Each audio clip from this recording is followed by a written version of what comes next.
Welcome to the Saturday Sports Line. Since 1969, the premier sports show about local high school sports, featuring coaches, players, and special guests. Now, here is your host of the Saturday Sports Line, Kankakee Valley Broadcasting's WKVI Sports Director, Mitch Columbi, and sports analyst, Chris McGowan.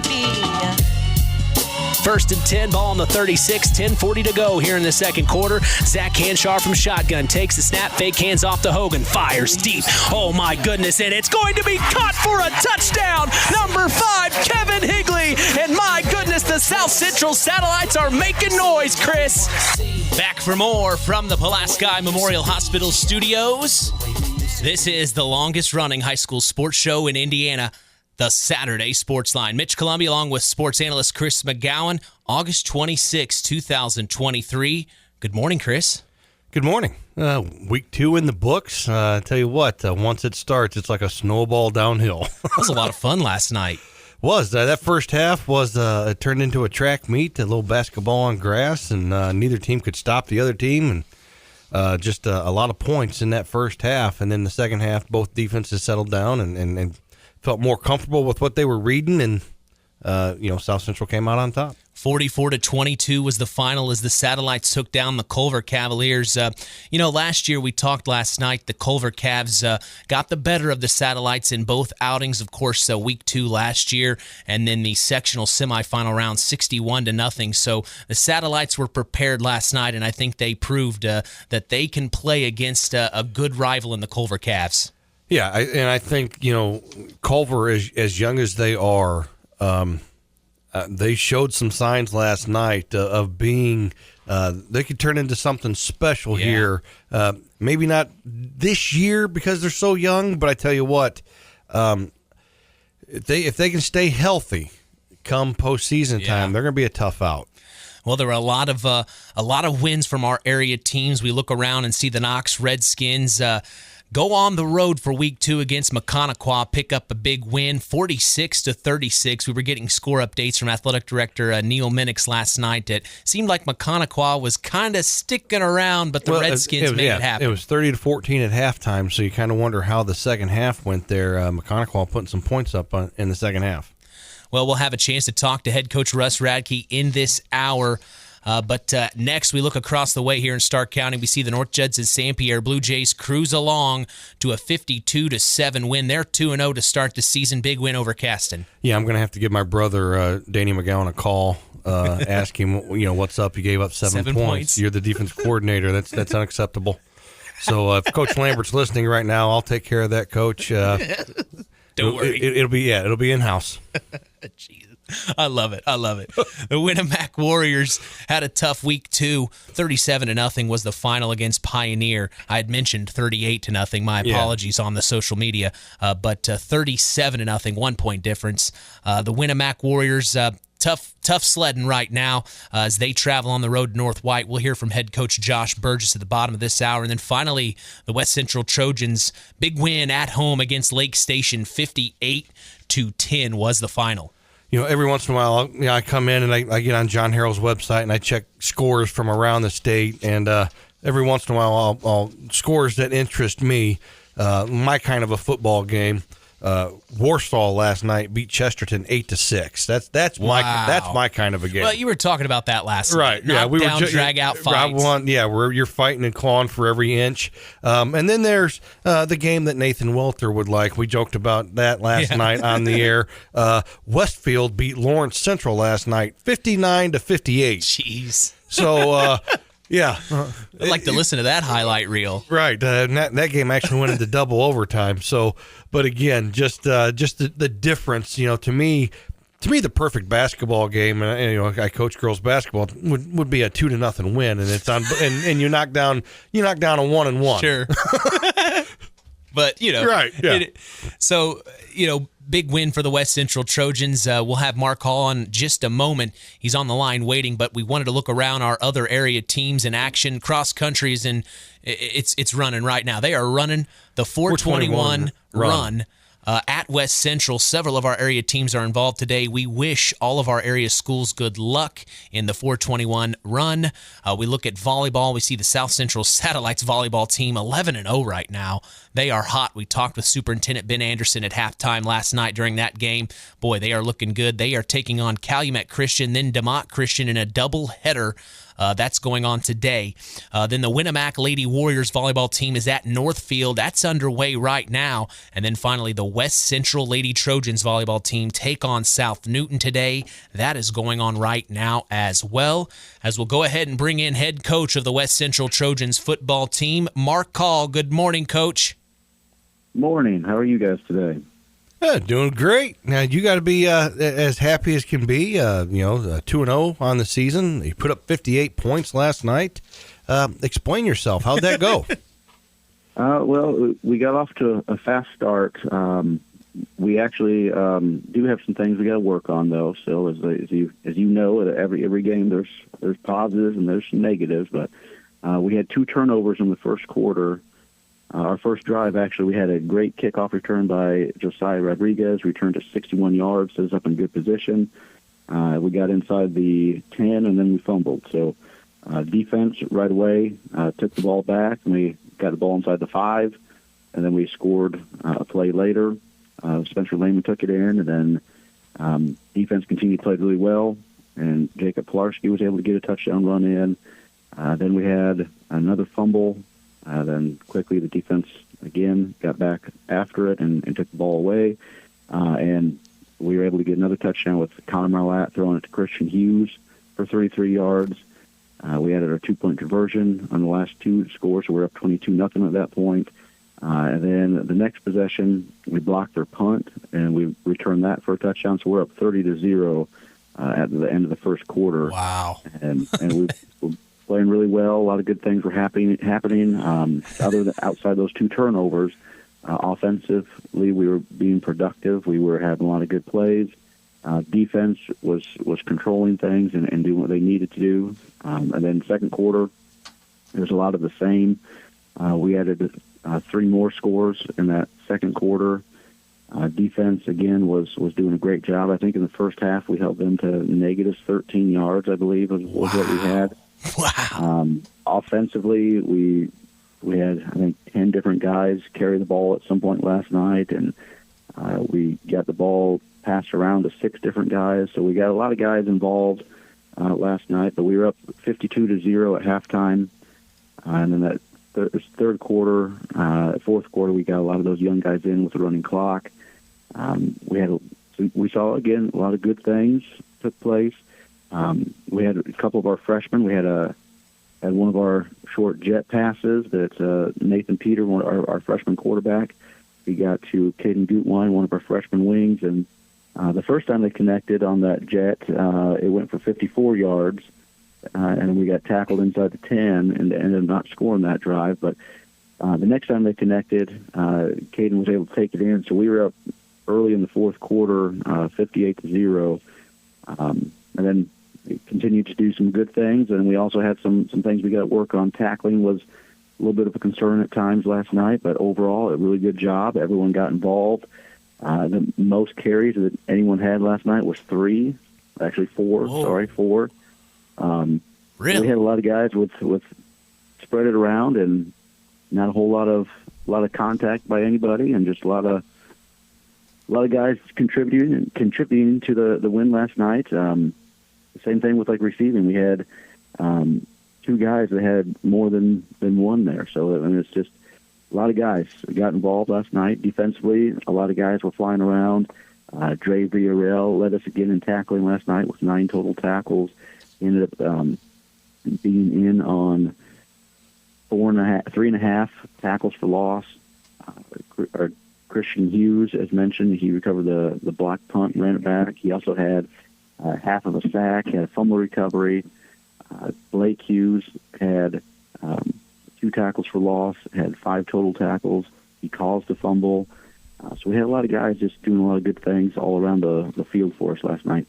Special teams even did a really nice job of getting some really good returns. As mentioned, Josiah had that kickoff return for 61 yards. He also had a punt return for 24. Spencer Lehman had a punt return for 29. So a lot of good things. A lot of good things took place. Still, penalties. We had 7 of them last night for, I think, like 38 yards. So penalties is still something we got to keep working on, which we cut it in half from week 1, so that's a positive. But still got to keep working on that and keep working on some a little bit more tackling. We had missed some tackles there, and so we got to keep working on things. But overall, just great job by the guys. Great team win, and we were able to get everyone in there, and so it was a good experience for all those younger guys to see, hey, this is what Friday night football looks like. Yeah. Well, Coach, I got to ask, you get 30 points in the first quarter. I mean, as a head coach, just from me up in the booth broadcasting, the first quarter can go by pretty quickly. When you look up at the scoreboard and you see 30 points that your boys just scored, what's the morale like on the sideline? How are you able to corral things to make sure things continue to go forward? It was more of a we had kind of discussed it during the week that we thought we would have a really good showing on the night, and we just told them, like, we got to work towards what our goals are, and that's all things that are later in the season, things that we have to accomplish. So that's what we're working towards. So every play is work towards that, and we did a nice job of that. I think we did a lot of good things, and like I said, there's still some things we got to shore up, but from week 1 to week 2, there's a lot of improvement. So hopefully we can fix these next few things, and as we go into next week, we start our conference play, which is one of our main goals of the season, is to repeat as conference champs. So we got our first opportunity to show this next week. So we got to improve again from week 2 to week 3 as we go into conference play now. Yeah, you're going on the road to take on Tri-County. You had 24 points in week 1, 24-12 in the win against Caston, then 58 points last night. It looks like your offense doesn't have an issue scoring the ball. Would you agree? Yeah, we a lot of it was we had some really good field position. Like I said, we had that block punt. We had a fumble recovery inside the 5. We had the good returns on kickoff, the punt returns. So had some good things that just set us up in good position. But yeah, offensively, we did a nice job. And looking back at the Caston game, offensively, in the second half, we were doing a lot of good things. First half, we struggled a little bit more. First half, we had a lot of penalties whenever we made a play. So some of those things were just we had some things to fix up, and we were able to do that. And a lot of it was just we had to move our feet a little bit better as we were blocking from week 1 to week 2. So again, we made some corrections, and now we got to keep working towards next week now. All right, let's talk about next week. What do you know about Tri-County you can share with us? Yeah, Tri-County, they're sitting at 1-1 now. They lost to Covington in week 1 at Covington, and they went on the road again last night to Attica, and were able to, I think their score is like 44-22, something like that, doubled them up. So they were able to do some things. They've got a lot of guys back from last year. They've got a quarterback and a running back that they like to do a lot of things with as far as the run game is concerned.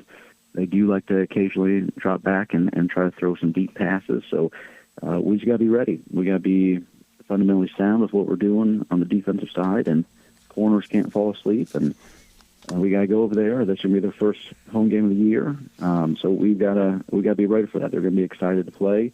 They typically are really excited to play against us. So we got to be ready and match their intensity at the beginning, and then hopefully be able to start off conference play in a positive way.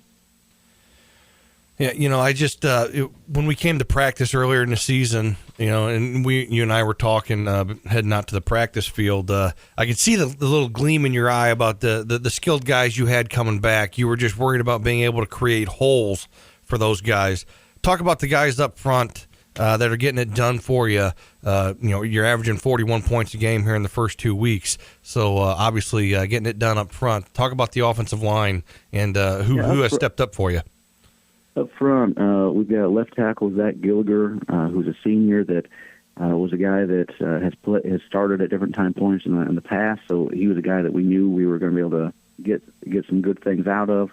And then at left guard, Blake Endress, as a junior, he's a guy that he's been one of those guys we've been developing the last couple of years, and he's stepping up this year. So he's done a lot of good things this year, and we're hoping he just continues to keep working at it, and every week gets a little bit better. At center, Max Scholes has been the starter there for now 3 years, so he's a seasoned guy as a senior now, and he understands what he's looking at as far as what the defense is to help out everyone else to get them the right calls. And so he's a good leader up there for us. Then at right guard, we have Blake Hughes, who's now a 4-year starter up there on the line for us, and he's, again, somebody that we've counted on a lot. Does a great job of getting people in the right spots and helping them out and getting them to go to the right locations. And if we got to run behind somebody, that's where we're going. He's the strongest guy on our team, so that's always a good place to start when you need some short yardage situations. And at right tackle, last week we had Christian Hughes there, who's a junior who started for us last year as well. But last night we had Rudy Rodriguez, who's a sophomore, who we put there. And then Christian, we moved to tight end last night, and we're able to get him a touchdown pass, and he had that block, or recovered that punt. And so Christian did a really nice job as an extra blocker up there at the point of attack. So it was one of those things that we were looking at, what can we do to try to change some things and get a little bit more blocking right at the point of attack. So we have that tight end in there, and Christian's also a very athletic kid that we can send him on passes, and he's going to go get it. He's also like 6'3" and can jump. Yeah. So that helps so for going downfield. So we ended up doing some changes there, and that's something we had looked at last week as well. We just didn't feel we were completely ready to go to that last week against Caston, but this week we felt a lot more confident with rolling that out. So those guys up front, again, they a lot of them have experience. We got 3 seniors up there that have played a lot of football for us, and then we've got the junior and the sophomore that they're stepping into those roles now, and they're figuring out, hey, this is what it's like to play on Friday night. Well, Coach, we're so excited to see the West Central Trojans picking up right where they left off last year. You're 2-0. Congratulations. Go get Tri-County, okay? All right, thank you. You guys have a good rest of your weekend. Hey, you as well, Marc. Congratulations. That's Marc Call, head coach of the West Central Trojans, here on the Saturday Sports Line. We are going to take a break and come back. We're going to talk North Judson-San Pierre football with head coach Brett Lambert. That's on the other side. Hey, you're listening to the Saturday Sports Line. Hanshar from shotgun takes the snap. He's looking to throw. Now he fires over to the left side. Wide open for the 2-point conversion. It's Aaron Hogan, baby. 14-8. The South Central Satellites making noise. It's not my time to wonder why everything all white, everything's gray. Now you're here, now you're away. I don't want this. At First Farmers Bank and Trust, we've been serving family farms for over 130 years. We've seen our customers succeed in good times, pull through in tough times, and we've learned some lessons along the way. So we appreciate the customers we have today by finding the solutions they'll be looking for tomorrow. Are you ready to talk about your farm operation? Stop by a branch or visit us online at ffbt.com. First Farmers Bank and Trust, Equal Opportunity Lender, member FDIC.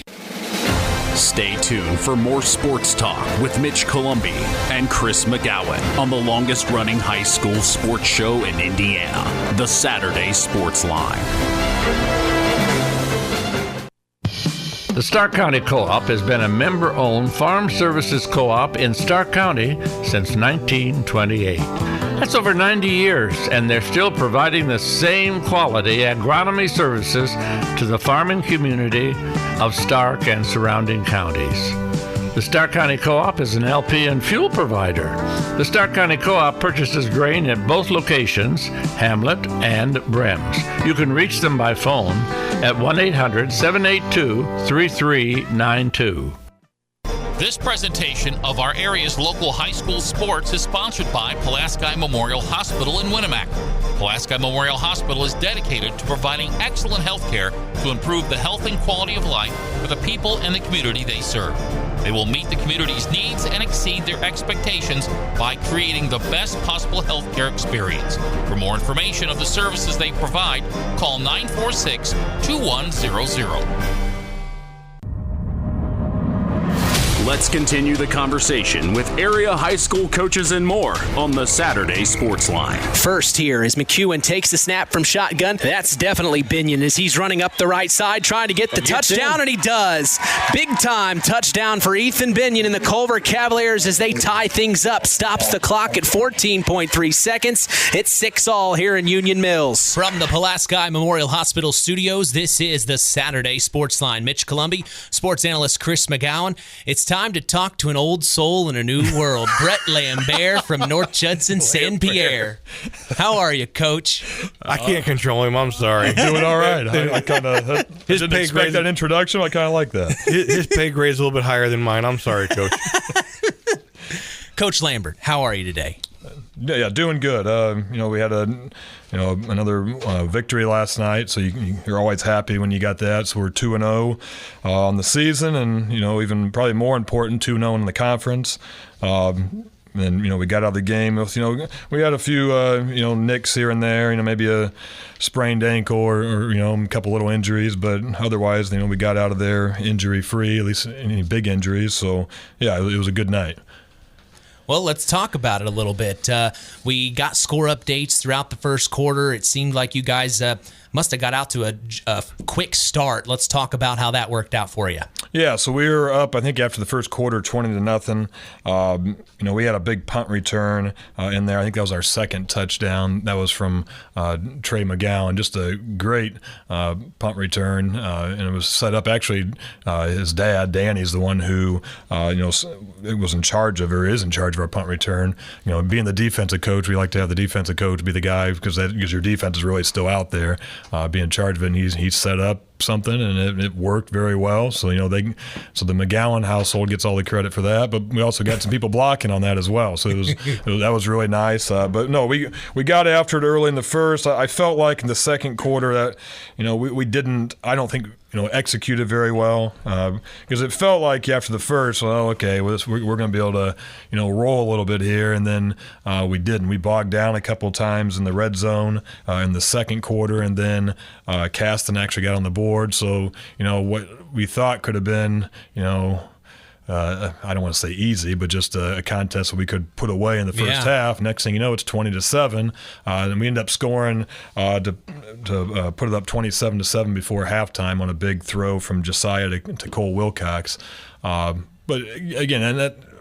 Maybe we were a little sluggish there, and I don't know if it's just not having a rhythm, just from practice being a little different during the week, because we were outside during the week of practice, but it was definitely helmets and less time outside, and just I hate to make an excuse because both sides have that, but just it felt like the rhythm that I wanted wasn't quite there, and it showed. But we got it back together at halftime and got the kids focused, and because they were, I think, a little frustrated too, and here we are, we're talking, we're frustrated because we're up 27-7. So I think that's a good place. Yeah, that's a good point for your program, but the kids also have to understand that you're not always going to be dominating somebody. You're not always going to be on, and the other team has coaches too and players, and I heard I saw it on film, and I heard Coach Hall allude to it last week that they got some good inside linebackers or just really linebackers in general, and I thought they did. The problem with Caston is they don't have enough guys. I mean, they only got about 20, 22 guys that are dressed, and you're not going to beat us that way. You're not in. But talent-wise, and they got 6, 7, 8 guys who are good football players. Yeah. They don't have enough of them. That's the problem for them. But yeah, we did what we had to do. Got it done in the second half. We had over 300 yards rushing. I think we only had one penalty for the game. We didn't punt the ball. We did have a couple turnovers, which I don't like. But overall, we just took care of business. Brock Benson, to talk about a few guys, he had 198 yards rushing, 4 touchdowns. He was, just electric. Yeah, and and this isn't trying to be mean towards Caston, but just watching film, and you see this against a lot of teams. he'll have a big run, and you'll just see the other team's bodies just laying on the field because they're just bouncing off of him. I mean, there was one play, there was like 4 bodies just laying there, and I don't know if he scored on that one, he might have, but it's just, he's a big boy. I mean, he's 225, that's 225 of muscle, and he's got decent speed for being 225, so he really looked good. Cole Wilcox had, I don't know, about 60 yards rushing, 2 touchdowns, but he also had a touchdown reception. I think it was 52, around 50 yards on that. So again, he got it done. Josiah did a pretty good job there at quarterback. He probably didn't get the carries that he might have wanted, and we only threw the ball, I think, 5 times. And it just seemed like, some of the routes were off a little bit. Like, he overthrew one early by just a little bit that would have been a touchdown. We had one dropped in the end zone that, would have been a touchdown. So we're going to be all right. I mean, but it gets tougher with our competition here the next couple of weeks, so we're going to have to get those things fixed in practice. You talk about the McGowan household, and this is the last thing I'm going to say, but did you have Mama McGowan come in and talk to the team because only one penalty last night? Because all I heard last week was, if we don't clean up the penalties, that's all she kept saying and harping on the entire week. So you must have had some extra motivation there. We had a nice conversation on Monday in our team meeting with Mrs. McGowan. Not with Mrs. McGowan, no, but just talking to the team about doing the right thing, right. How we act, what we do, how we should execute, where we started at, with the program when I took over, where we're at now, and how we're going to keep moving forward. We're not going to revert back, and that was kind of the main topic of a half an hour conversation that I had with him, and I think and it's not that we're having problems or anything. I'm not trying to allude to that, but just that sometimes you need to have a little bit of a reset mentally, and I feel like we're going to be trending in the right direction there. Well, you've got Culver Academy on the list here on the road. Of course, we were there last year for that home game. It was an interesting game when you think back to it. A lot of wild plays. One of them sticks out to my mind. What do you know exactly which one I'm talking about? That one before half, yeah. Yeah, the skip pass. It touches the hands. It falls right out of the hands and then lands right into the next receiver's hands for a touchdown. And he happened to be running full speed. Yeah, right. Yeah. Yes. It was. I'll never forget that play. But you were able to win that game. Now you're on the road playing on some turf. That could be a little bit different. What are you going to prepare your boys for against the Culver Culver Military Academy Eagles? I mean, this is the last time we're going to play them because with the conferences, changing next year, we're going to lose them as a non-conference opponent, which I don't like. Just being honest. You like playing them? Yeah, I do, because it's a non-conference opponent that, not a sectional opponent, not a conference opponent. It's a good team. Yeah. It shows us where we're at. It gets us better for, not only the rest of the season, but the playoffs. It exposes some weaknesses of ours, and which I think it's a good thing during the regular season, but that's a good thing when it's not a conference game. So I don't like the fact we're losing it, but what they have is, this year they got a big line. I mean, their offensive line is big. They're athletic. They got athletes at, really every position. So we're going to have to be on it. I mean, I watched a little bit of film, didn't have, it was kind of a late exchange. But yeah, they got some nice guys on their team, and their quarterback, I think, throws the ball really well. Andy's been the coach there for 20-something years now. Yeah, Doral. He does a good job. And again, they have pride that they probably don't want to lose to a 1A team, I would guess. And they don't want to lose probably like me at all, but especially to a 1A team. So this is going to be a good, measuring stick for us. And if we don't, if we play like we did in the second quarter against Caston, well, we're going to be 2-1. So we need to, have a 4-quarter focus. Coaches need to be on point with the game plan, and that's myself as much as anybody. Because bogging down in the red zone like we did against Caston, that's unacceptable, and I think that falls back on me as much as anything. We need to take care of business, and again, it's going to be tough. But regardless, it's going to be whatever happens in that game. I think it's going to be something that's going to make us better as we get get into the last stretch of the season, as we get to Knox and Winamac and so forth. This is going to be a good measuring stick for us to see where we're at, and that's why I like the game. I wish it wasn't the last time. I really don't, but it is what it is. Okay, aside from the improvement you made in penalties, going from week 1 to week 2, that's the greatest improvements made. And again, aside from the penalties, what area did you guys improve the most from week 1 to week 2? Well, I agree with you. Week 1 to week 2 normally is, but right. I think, I didn't feel like we had a good rhythm with practice with the heat. I really think this week 2 to week 3, we're going to make a huge jump. I really do. I mean, there's going to be the things that I wanted to get done in practice this past week. I don't feel like I totally got to and was able to do, because you got to work around it. With that heat. I mean, it's just it was. I mean, you guys joked about maybe at the beginning of being that old soul in the new world there, but I like that line. But I can't get a whole lot done in the helmet at practice. Right. I mean, I don't. That's not how I do things. Well, most football coaches are that way. Yeah, and that's pretty much what it was for the week. So that's not what's going to be this week, and we're gonna improve in all phases of the game.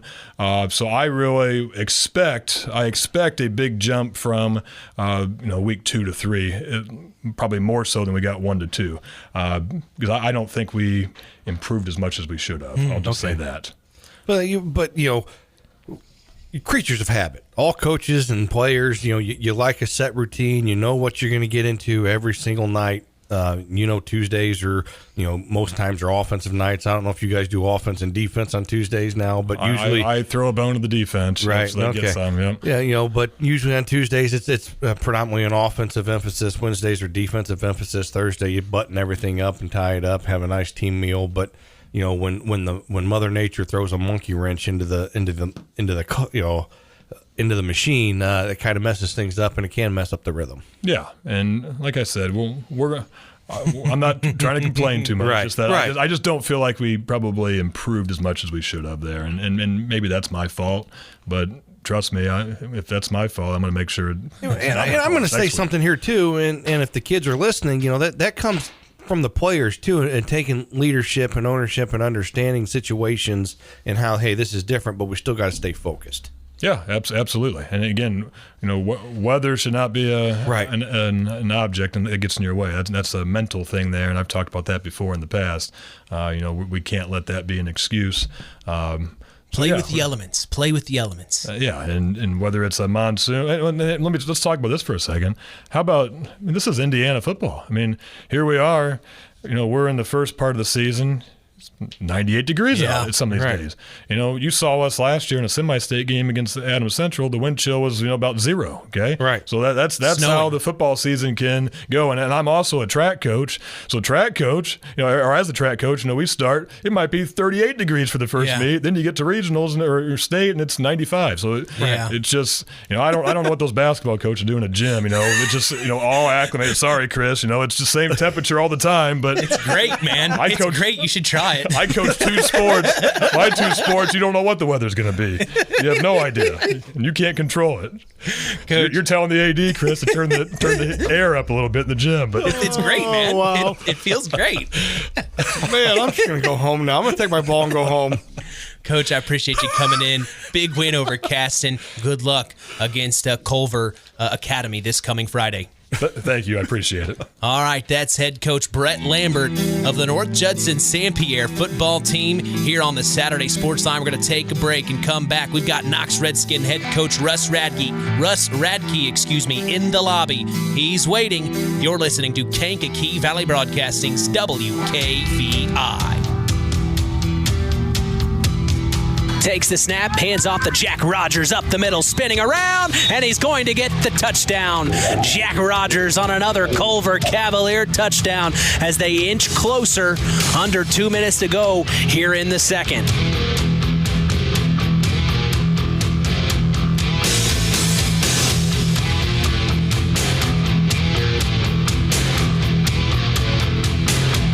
It's hard to believe, but time sure does fly by. Collins Insurance Agency in downtown Knox are celebrating over 30 years of taking care of all of your insurance needs in our communities. If I could turn back time. And we're not going anywhere. Stop in and see Jim and the crew at Collins Insurance Agency in downtown Knox. Insurance you can count on from a business you've trusted since 1989. Proud presidential partners of Western Reserve. Stay tuned for more sports talk with Mitch Columbi and Chris McGowan on the longest-running high school sports show in Indiana, the Saturday Sports Line. Since 1936, Standard Plumbing, Heating, and Air Conditioning have always taken pride in doing the job right. Third-generation owner Brian Hammond and his family have always set the standard when it comes to taking care of all your heating and cooling needs. Making your home a comfortable home is the absolute top priority. If you are uncomfortable in your home, give them a call at 574-936-4660. Follow them on Facebook. Let Standard Plumbing, Heating, and Air Conditioning help you take control of your comfort. It's time for more Kankakee Valley area sports talk worldwide on K99.3 FM and WKVI.com. Zach Canshar in shotgun. Sets Clayton Strow in motion. Takes the snap. Hands off to Aaron Hogan up the middle, and he's got a lot of room. Crosses the 50-yard line. Trucks over a cab before he's tackled at the 46. My goodness, Chris. Boy, it's too bad he got injured last year because this cat can play. From the Pulaski Memorial Hospital studios, we are back for more of the Saturday Sports Line. Mitch Columbi along with sports analyst Chris McGowan. We're talking Knox Redskin football with head coach Russ Radtke. Big time win last night over McConaughey, 46-36. How was the visit at the jail last night, Coach? Well, it was the yeah, that's a good point. I think all visitations closed 3 hours before we even got on a bus to go home. So there was no knocking on the door to get in to see any of our friends. But it was McConaughey was a good football team. I'm telling you right now, but they put a good test to us, and that was great to have them on our competition because they hit us well and did a great job. But you think about 25 first downs, 500 yards offense, 30 minutes of the game, you're in possession, 4 for 7 on third down conversions, 3 sacks by us, 2 interceptions, and the game still took 3 hours and 15 minutes. So it was a long game. We kept looking at it, and we were thinking, I thought they were in Eastern time zone. Your game lasted longer than ours. It was an Eastern Standard game, too. You got to think about that. I kept waiting for the final text from Athletic Director Neil Minix, and I said, are you guys done yet? It definitely a situation that, I should say everybody's got to look into the fact that why does the clock – because even I think in college now, once that ball's in play, once they with get an set. incomplete pass, the clock is winding. I should say he's worried about the fact that games are taking too long. Well, this fact that they throw 35 or some interceptions, incomplete passes, there's 40 seconds in between there that the clock doesn't even run, the big clock. And then they take the entire time to call their play. And then 1 or 2 seconds right before they go. They go. So they're without huddling. They're using the whole play clock. Everything that the Lord gave us was sun up and sun down. I'm telling you right now that we didn't even get home, like I said, till well after midnight. And I never left the locker room until after 3 o'clock. So it's definitely, and then you had, regardless, the heat. Everybody's worried about the heat and everything. Well, we're out there playing on that AstroTurf that looks like it hasn't been changed in 15 years. I tell you, next time, that's bad coaching on my part. We should have practiced on asphalt all week. Just because that's what we played on. I mean, it was at that rough. We're out there on that cushioned, soft, sod grass. Right. And our guys are coming up with cramps. They don't. They play out there on that all the time. So our guys are coming up with cramps and getting situations with leg. We had them watered up. But it's just so much flexibility and so forth that gets under your legs. So, it's a good learning experience. We'll do better with it in this situation. And it was exciting. You had a quarterback, Jordan, with 157 yards. Jake with 155 yards and McLaughlin with 138 yards. That's pretty good balance. So That not is bad on great. the option offense and so forth, making sure that things are getting done. And Tyler and Dave Smith and Ryan Boracki, those three are doing a good job getting our things going. But they start putting their 2 cents in on defense too, you know. They're telling like what, and then our defense guy will hold on to the ball longer. Don't score so fast, you know. Take a few more minutes. Time. Give us a break. Give us an opportunity. So that was what it was, and the game was well under control the entire time. Even though the score ended up 10, we died on the 2-yard line and didn't take another touchdown at the end. So there could have been another touchdown. We definitely held on to the ball and did a great job. You got a question, Chris? No, I'm just, it's amazing to me. The guy's been doing this for so long that he can get back at, after midnight, stay into the locker room, watch film, break down game film till 3 o'clock in the morning, and he's this vibrant. Oh, yeah. That's just, I'm telling you. He loves this. No, it's amazing. I think he likes to come in and pick on you, but that's beside the point. That's fine. Well, a large coffee at McDonald's with 10 sugars help. Hey, I got some coffee made. I may have to get you a cup before you leave. but you're right. It's a habit, and it's a good thing feeling right now. And I think the crowd that came down that we had there was fantastic, and we're looking forward back into our area and so forth. This is the kind of a team we're going to be playing later on in a tournament run too that runs this type of offense and so forth. So you may see them again. No, not them, but a similar offense. I see. Opponent in our tournament run. So it's good for us to win against it. And, their wideouts and their receivers, I think 2 of them were in the state qualifiers last year in track. And so those things that they were able to do, I still feel that our young guys were able to do a decent job, keep them in front, gave up a couple long ones here and there. But we did pick off 2 interceptions. Probably the only thing that was a little bad, we did fumble 4 times and lost 3 of them. So those are some turnovers that are critical that we have to work on to try to correct. But offensive line did a great job, man. I mean, those guys are right in those trenches right now.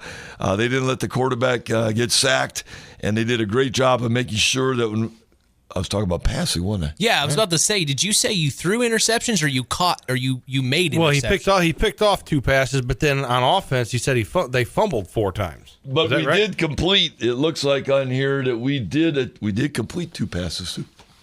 2 passes and 1 for a touchdown. There you go. Well, they probably which was a 2-minute drill. Here's something there that's really exciting, and all coaches talk about this. We got the ball back after. Probably about 75, 80 yards, and drove with less than 2 minutes to go with only 1 timeout and scored. Wow. And so that 2-minute drill worked well for us there.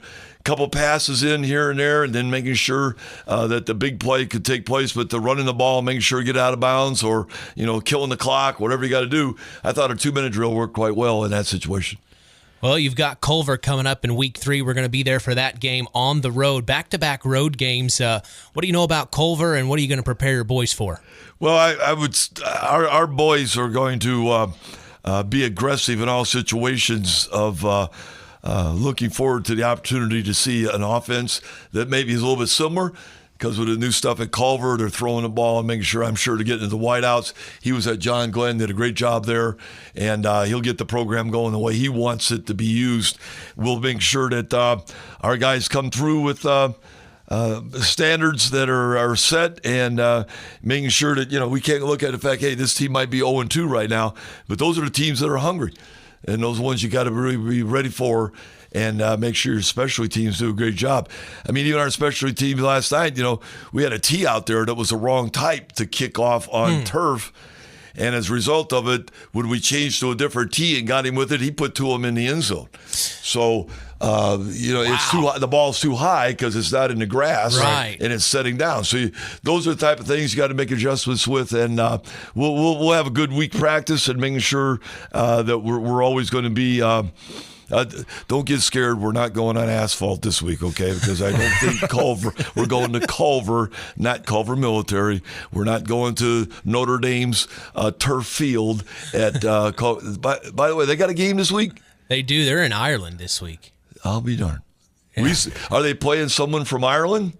You would ask. I forget. They're playing Navy. They're playing Navy. That's right. All right. Maybe the midshipmen sailed over there, and I'm sure that I think they got a new coach, though. I think the whole program's kind of new at Navy. They had a little bit of down year last year, and they changed things around. So, Mitch, you married?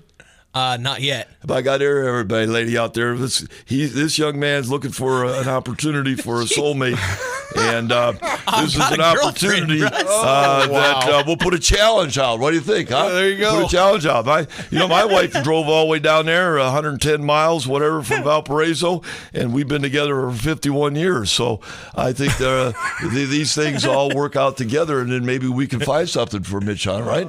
What do you think, Coach? I think so. I'm taking donations for a ring if you want to donate. No, if some young lady needs that as an excuse, I got the money to help her out. Coach, I appreciate your time. Thanks for coming in and talking to us. We'll see you this week as you're taking on the Culver Cavaliers. You're cracking up, Chris. We got to go to break. All right. Thanks a lot, everybody. Hope everybody will make that trip over there. It'll be fun at Culver, and we'll make sure that everything is sound and everybody's back together playing football the way we allow them to be. Head coach Russ Radtke of the Knox Redskins here on the Saturday Sports Line. Never a dull moment when Russ comes into the studio. We appreciate his time as we will be there for the Knox Redskins and the Culver Cavaliers this coming Friday. We're going to take a break, come back, time to talk Winamac football with head coach Josh Burgess on the other side. You're listening to Kankakee Valley Broadcasting's WKVI.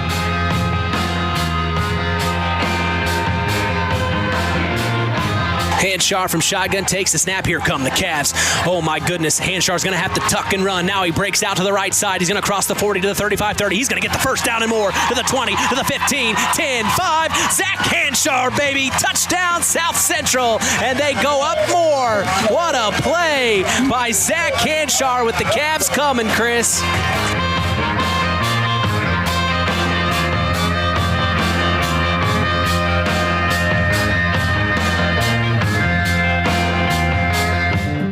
Real magic is everywhere. It's in your mom's cooking, in 4-hour dinners with friends, in that first bite of something new, and in the fizz of a Coca-Cola. Now with so many options for less than $5, the Coca-Cola Value Collection will help you make the most out of every magic moment for so much less. Taste the magic for less with Coca-Cola. This presentation of our area's local high school sports is sponsored by Pulaski Memorial Hospital in Winamac. Pulaski Memorial Hospital is dedicated to providing excellent health care to improve the health and quality of life for the people and the community they serve. They will meet the community's needs and exceed their expectations by creating the best possible health care experience. For more information of the services they provide, call 946-2100.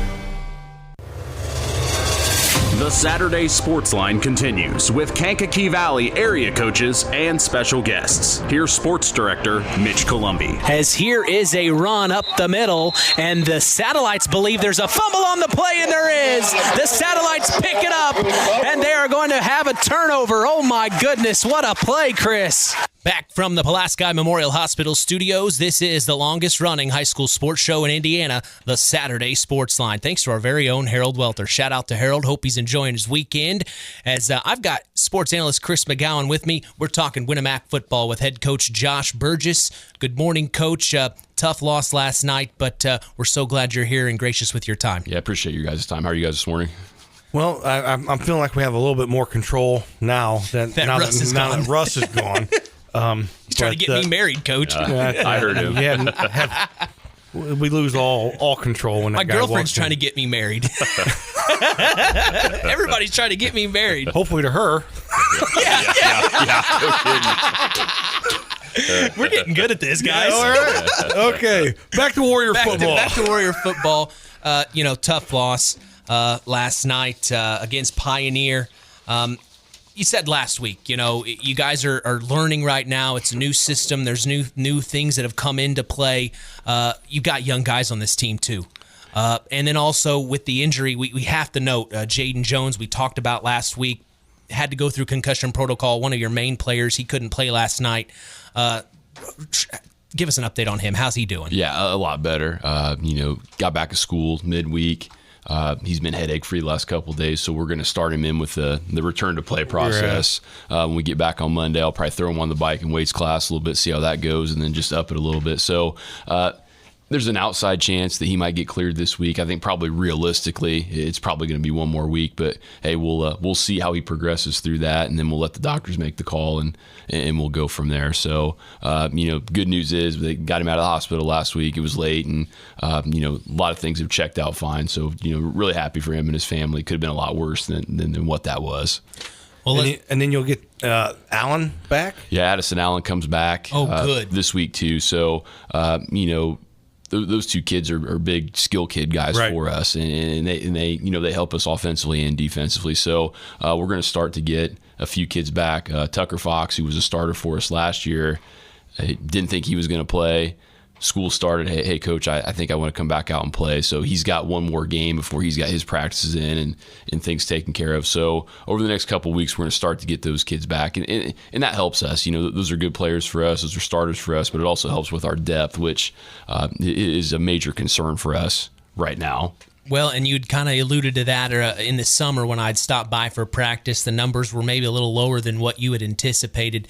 But with what you have, what have you been telling the guys in the locker room, especially after last night? I know that was a tough one against Pioneer. Maybe in years prior you'd had their number, but what did you tell the boys in the locker room last night? Well, you give Pioneer a lot of credit. Roster-wise, very similar to us. We had 13, 14 guys we were playing, and so did they. And I thought, there are 13, 14 guys that played, weathered everything just a little bit better than what we did. And I thought we wore down a little bit as the game went on. And, I heard Coach Lambert talk about weather conditions. And obviously we're not going to make that an excuse. But it was a different week of practice for us. We were inside Wednesday and Thursday in the gym, couldn't get out to do anything. Yeah. And, that obviously disrupts practice schedule. But Pioneer had to do the same thing too. I think they were inside. So, definitely not an excuse. But, I don't think we got the things done in practice necessarily past Tuesday that we really needed to, and I think that showed a little bit on Friday night. But give Pioneer all the credit. Their kids came ready to play, and they were very physical throughout the whole game, and I thought we just wore down a little bit. But as far as what you said about talking to the kids, it's week 2, and our ultimate goal, we just have to keep working and getting better as the season goes on. You want to win every game, and you want to be playing your best football early, but ultimately you want to be playing your best football when week 10 rolls around and the tournament starts, when it's all for real. So we're going to continue to stress that. Talk about the fact that we might move some guys around, might have to change up a couple things. Don't have to scrap everything. Sure, we're not starting back at zero, but there might be some changes offensively and defensively that we need to make. So we'll be prepared for that and get the kids ready for it. You talk about Pioneer and what a program. There's a the John Harrell website. I'm on that daily, just looking at things, and there's a button that you can click on that'll take you to past seasons in the history. Mm-hmm. And so I started going back, and I was looking. I think I went back 26 years, and the high school program that has the most wins, the best winning percentage in the last 26 years, Pioneer. Yeah, it's unbelievable for a 1A school to lead the entire state the past 26 years in winning percentage. Yeah, and they were, kind of a similar situation to what we were last year. After first couple of weeks, they kind of went to some of their young kids, and that's paid off for them. Those young kids got a lot of experience last year, and they do a nice job. Coach Barry, obviously you think wing team with Pioneer, but they do some different things. He adapts the kids he has, and always has those kids ready to play. So they're always a tough out. Any time you play them. So I'll give them a lot of credit for last night. I thought, start of the game went really well for us. Had a really good kickoff return to open the game. We took the ball. First play, ripped off about 15 or 16 yards on a nice run into the boundary. But then, kind of the same things that we talk about, just the consistency. We see flashes of some of those things, and then we go back to, not blocking up front, or backs not hitting the hole, or, defensively missing an assignment. Forced a couple turnovers defensively early in the first quarter to kind of keep us in it. But again, I thought, especially up front, we kind of wore down as the game went on, and that was really the big difference in the game. Well, you've got North White coming up this week. What do you know anything about them? Have you had a chance to check out some film? Just a little bit. I know, they've got a core group of kids, including their quarterback, the Quaysbarth kid, that have played for 4 years. Really? When those kids came in, they kind of just said, hey, we're going with them, right, and we're going to play them. He likes to run in, throw it. He's kind of the centerpiece of offense. They've got good size. They've got a tailback, I think it's about 190 pounds. So, and it looks like they got some bigger kids up front. Defensively, they're pretty aggressive. They got some stand-up ends that come pretty hard off the edge. They try to get after you with their front seven, and then just try to keep everything contained on the back end. But again, we'll take a look at the film and see what we need to do. But hey, they're 2-0, and they scored 48 points, I think, last night against Frontier, and I think 36 the first week. So they're putting some points up, and defensively, I think they're only giving up around 12 to 15 points too. So especially going on the road, that's going to be a tough task to go over there to Monon, but we need to have a good week of practice, good week of preparation, and we'll be ready to go. And you get healthy. Yeah, right. Had a couple guys being. Right. I was checking on a couple guys here this morning, but I think just some typical bumps and bruises. So we should be good. And actually, pleasant surprise last night for us, we'll talk about last night a little bit, was Willis Dennis. Mattis Buzinski kind of had a hand problem last night. Willis is a senior for us, not overly big. Got him in at fullback in the second half, and I thought he ran the ball really hard, hit the hole really hard and got into it. And that's kind of been a problem for us a couple times here the first couple weeks. Sometimes we've got some things that look like they're blocked pretty well up front, but we're just a little bit slow getting into the hole. And a lot of times, fans in the stands think, hey, the play doesn't work well. Well, the lineman must not have been blocking. But there's a lot of things that go into that. Timing, backs hitting the hole, things along the vision from the back. So I thought Willis did a good job last night of stepping in. Didn't get a lot of reps in practice, but he's a kid that's always ready to go. So we're excited about that. We'll definitely get him some more carries. And then defensively, I thought, again, our back end guys played pretty well. Not perfect, but made a lot of tackles. Kids like Cash Roth, Aiden Schooler, Ethan Burgess, probably all pretty sore this morning. They're not overly big kids, but they were pretty physical and made some plays for us too. So, again, there's some positives there. Obviously, there's a lot of things we need to continue to work on to get better, but there's glimpses there, and we're just going to keep pushing the kids to see if we can get that out on more of a consistent basis. Yeah, just the key word right there. You just said it, consistency. Yeah, we stress that, and we talk about it all the time, and we'll just keep hammering away at it. And then again, it's in there. I just told the kids sometimes some of our kids are afraid to let it out on a consistent basis, and we're going to keep working to get that out. Well, that's all part of the growth. Yes, it's just learning. That's what it comes down to. Let's look at the coaching side of things. What have you and your coaches been talking about? Maybe behind closed doors that you can share with us that you guys are working on to try to get this going in the direction you guys had planned. Yeah, I think we're on the right track, and I think we're doing the right things. I think I told the kids last night, and we talked about it as a coaching staff too. Hey, obviously we're concerned with North White and what North White is going to do, and they bring a lot to the table. It's going to be a tough task, but we're a little more concerned with what we got going on right now and what we need to do to continue to improve. So, especially early in the week, probably getting back to some of the basic stuff. Not that we don't hit on that, but hey, base offense, base defense. A lot of tackling drills, a lot of ball handling drills. Just some of those basic things that we need to continue to stress and hit on. Again, I think it's a little more about us at this point, and if we take care of us, we'll be able to take care of what we need to on Friday night. Well, we're in full swing, getting ready for week 3, Coach, already. Time's flying. Appreciate you coming in. Good luck this coming week against North White. Yeah, appreciate you guys. Thanks for having me in. Of course. That's head coach of the Winamac Warriors, Josh Burgess, in here, hoping to get their first win this coming week against North White. We wish the Winamac Warriors good luck as we're going to take a break and come back. Don't go anywhere. We're going to the top of the hour, news and weather. Our athlete of the week, Bianca Huizar interview, is on the other side. You're listening to the Saturday Sports Line.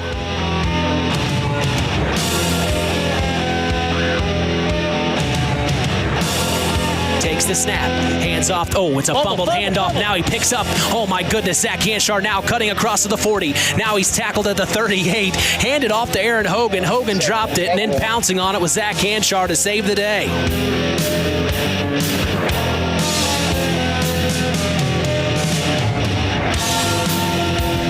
From the Pulaski Memorial Hospital Studios, quality care closer to home.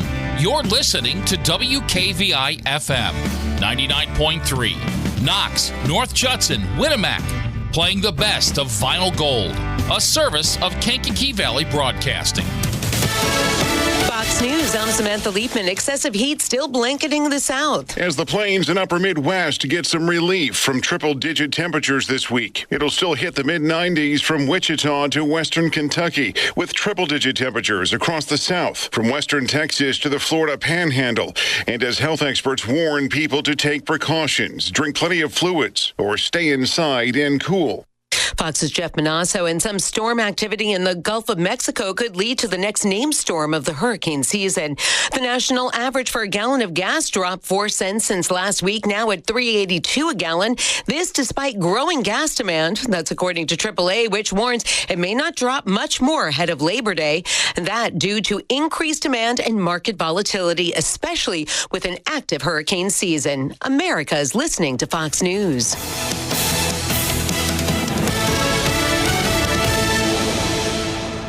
I've always gotten tons of UTIs. Cranberry products never worked for me, and I was desperate for a way to be proactive. I'm Jenna Ryan, CEO and founder of Eucora. We've worked with doctors to develop effective urinary tract health products. Just mix a packet of Eucora with water and drink it when you need support, like right after intimacy. Eucora is helping over 100,000 women stay healthy. Ready to join them? Get 30% off at eucora.com/radio. That's UQORA.com/radio. From the K99.3 Weather Center, here's your forecast. It'll be cloudy and 78 today. Tonight, cloudy 56. For Sunday, sunny 74. Sunday night, clear and a low of 53. And Monday, sunny and 77. For your extended forecast 24/7, visit our website, WKVI.com. From the WKVI Weather Studios, it's 70. It's time now for Hour 2 of the Saturday Sports Line with your host, Kankakee Valley Broadcasting's WKVI Sports Director, Mitch Columbi, and sports analyst, Chris McGowan. From the Pulaski Memorial Hospital Studios, this is the longest-running high school sports show in Indiana, the Saturday Sports Line. Time to transition into our first Tyler Roth WKVI Athlete of the Week interview with our first Tyler Roth WKVI Athlete of the Week for the 2023-2024 season, Bianca Huizar, a Winamac golfer who is outstanding. Let me tell you this, she holds now the 18-hole record for Winamac girls golf and the 9-hole record.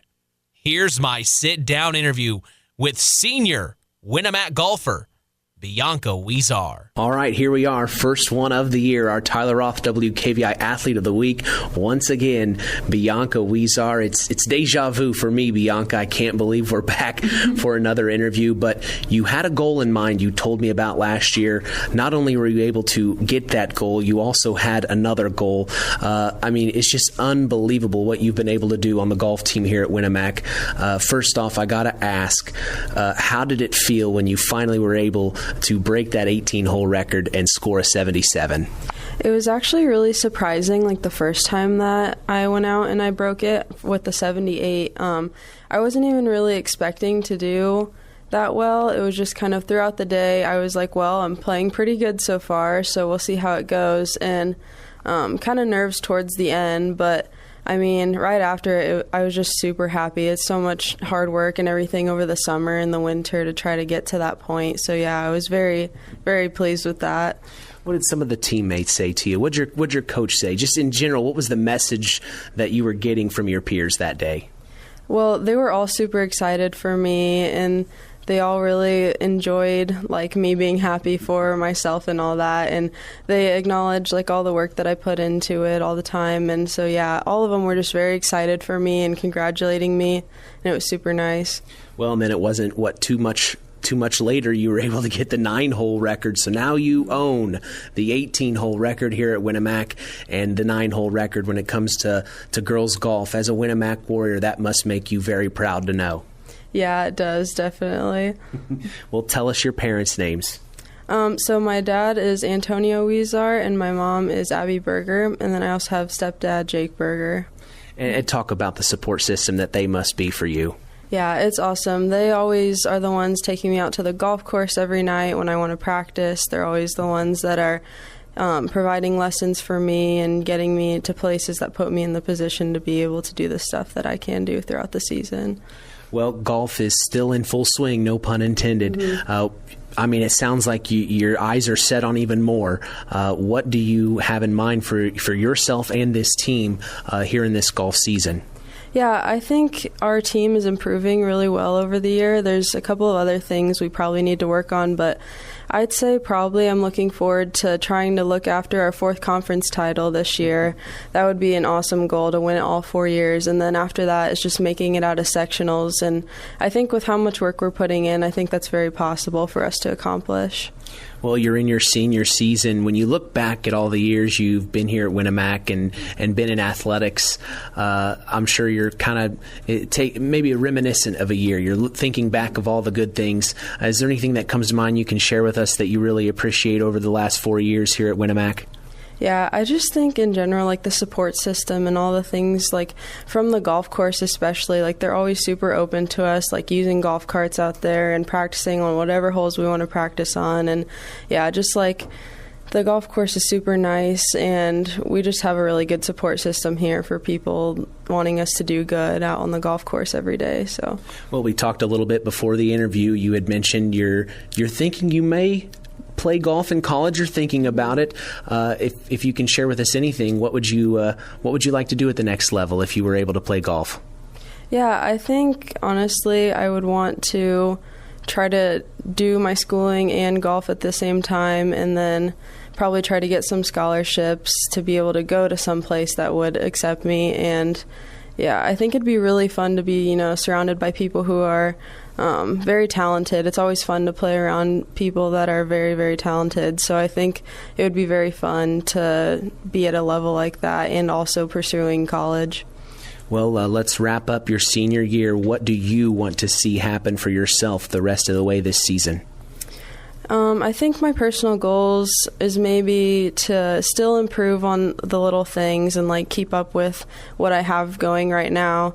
And then also for around conference time, I would like to take the individual conference title this year. So I think that's probably my main goal before I do anything else with the state tournament. So. Well, we'll definitely be keeping an eye on you. Thank you so much for your time. Congratulations once again, our first Tyler Roth WKVI Athlete of the Year. Thanks for helping us get that under our belt. Yeah, thank you so much. I told Bianca before that interview started, it was like deja vu for me. Of course, she was my first Tyler Roth WKVI Athlete of the Week interview last year.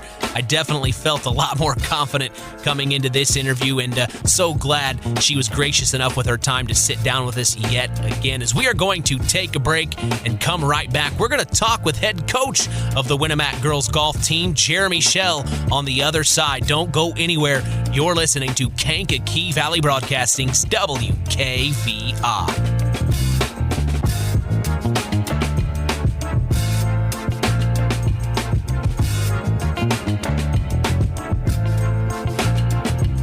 Takes the snap, hands off to Hogan up the middle, and he's going to truck himself forward.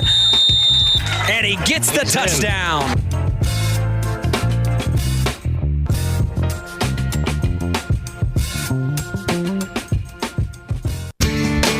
The Stark County Co-op has been a member-owned farm services co-op in Stark County since 1928. That's over 90 years, and they're still providing the same quality agronomy services to the farming community of Stark and surrounding counties. The Stark County Co-op is an LP and fuel provider. The Stark County Co-op purchases grain at both locations, Hamlet and Brems. You can reach them by phone at 1-800-782-3392, the Stark County Co-op. Listen for more insight in local high school sports on the Saturday Sports Line. Here's your sports director, Mitch Columbi.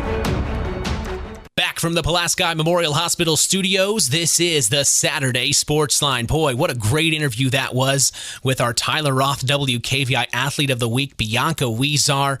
Really an outstanding athlete, a very smart individual. But we're going to continue talks of Winamac Lady Golf as we have head coach of the Winamac Lady Warriors golf team, Jeremy Schell, on the line. Good morning, Coach. How are you? Good morning, Mitch. I'm good. How are you? Man, I'm fantastic. You know, we've said it before. Bianca was our first Tyler Roth WKVI Athlete of the Week last year. She told us in that interview a year ago what her goals were. She wanted to break the 18-hole record for Winamac. And now here we are a year later. She does it early on in this season.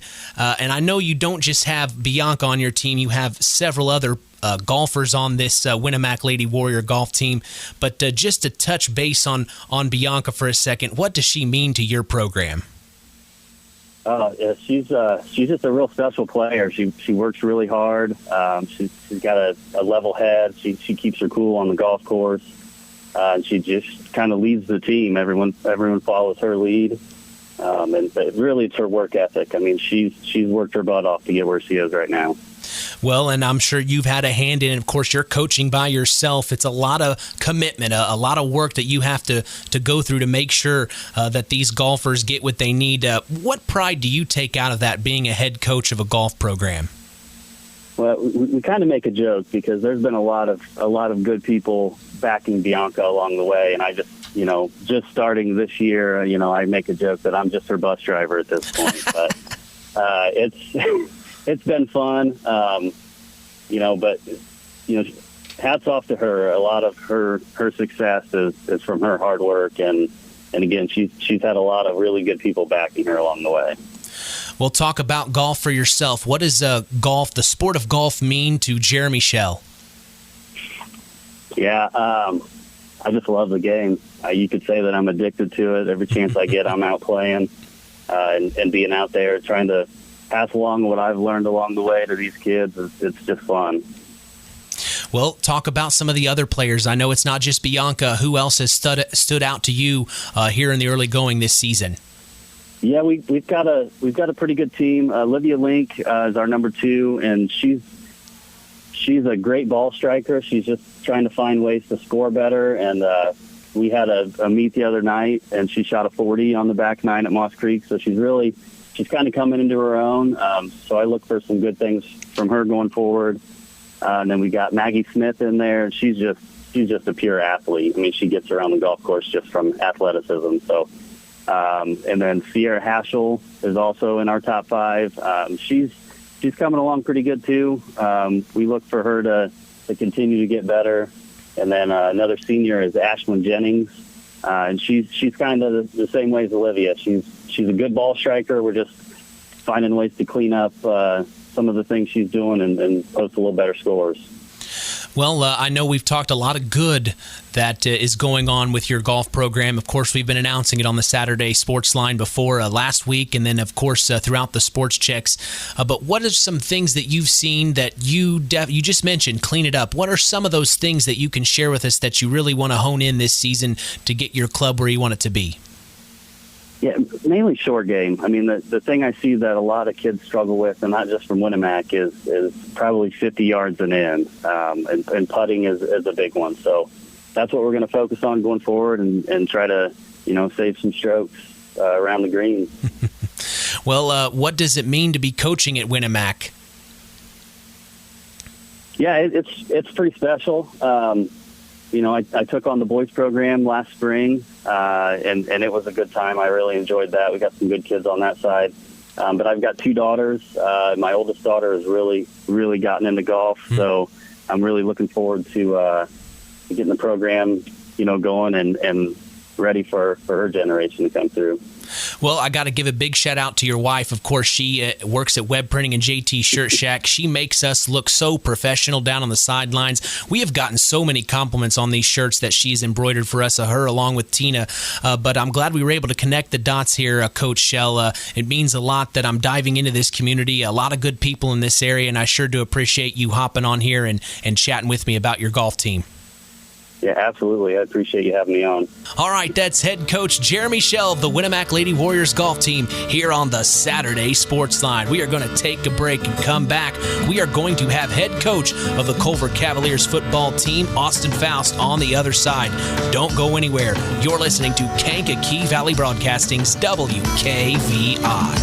Worried moon, shining bright. Can I sleep here tonight right beside beside you. I got a long way to go. I'll be off in the morning, I hope, but I don't know. She will have me back again.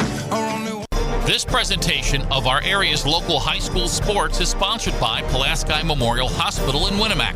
Pulaski Memorial Hospital is dedicated to providing excellent health care to improve the health and quality of life for the people and the community they serve. They will meet the community's needs and exceed their expectations by creating the best possible health care experience. For more information of the services they provide, call 946-2100. Stay tuned for more sports talk with Mitch Columbi and Chris McGowan on the longest-running high school sports show in Indiana, the Saturday Sports Line.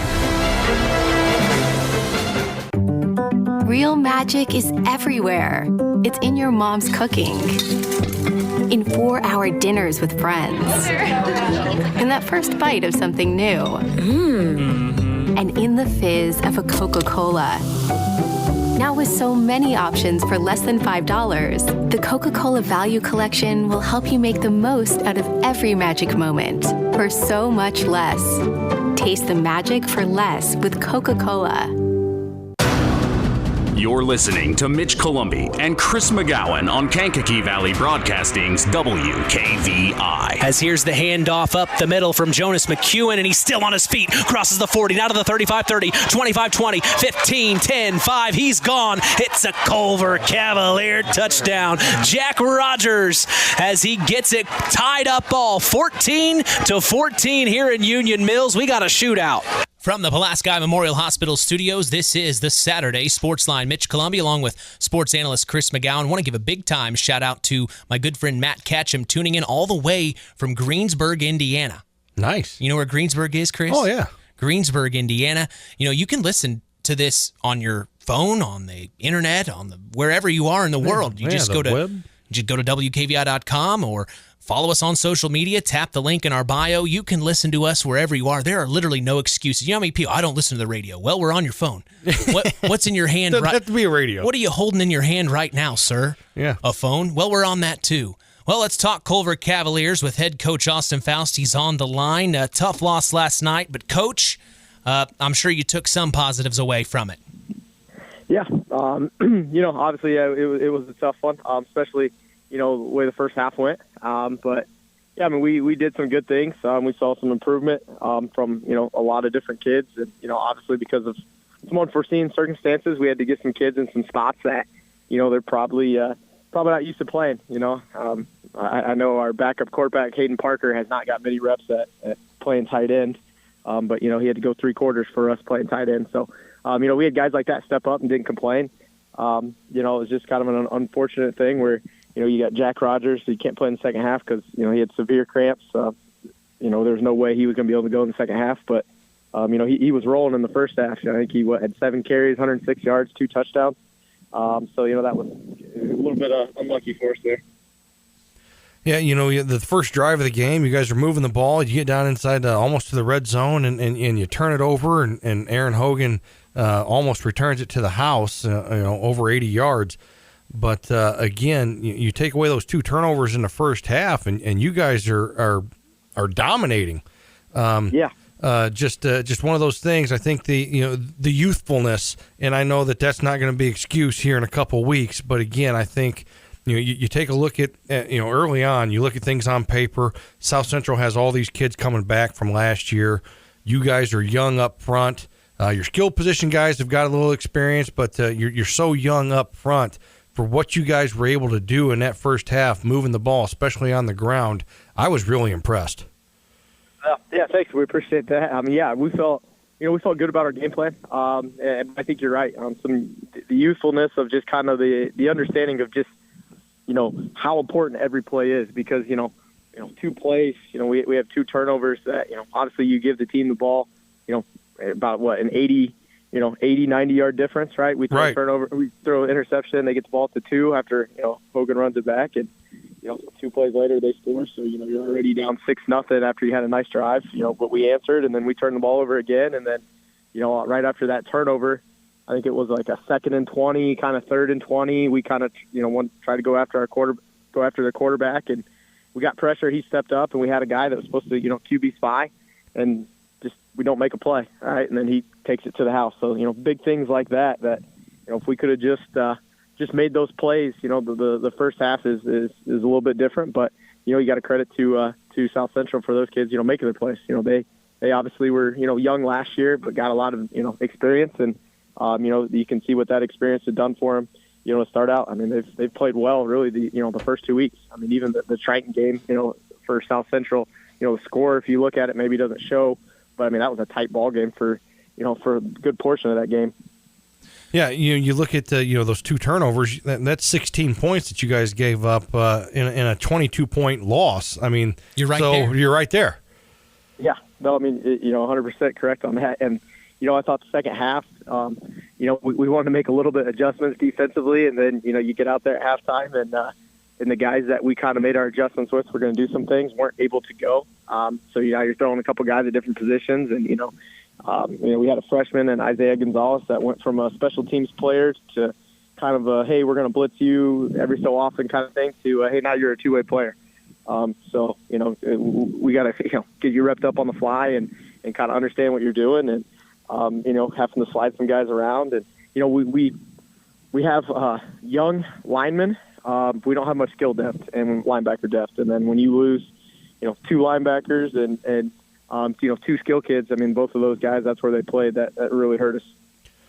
Yeah, I tell you what, I was really impressed. You talked about Gonzalez, the freshman. Yep. He adds a little bit of a different dynamic in the backfield, carrying the ball. He's shifty, he's quick. I was really impressed with him just taking the handoff and not afraid to hit the hole. Yeah, Isaiah is a kid he's had a really good summer for us, and he had a really good couple weeks.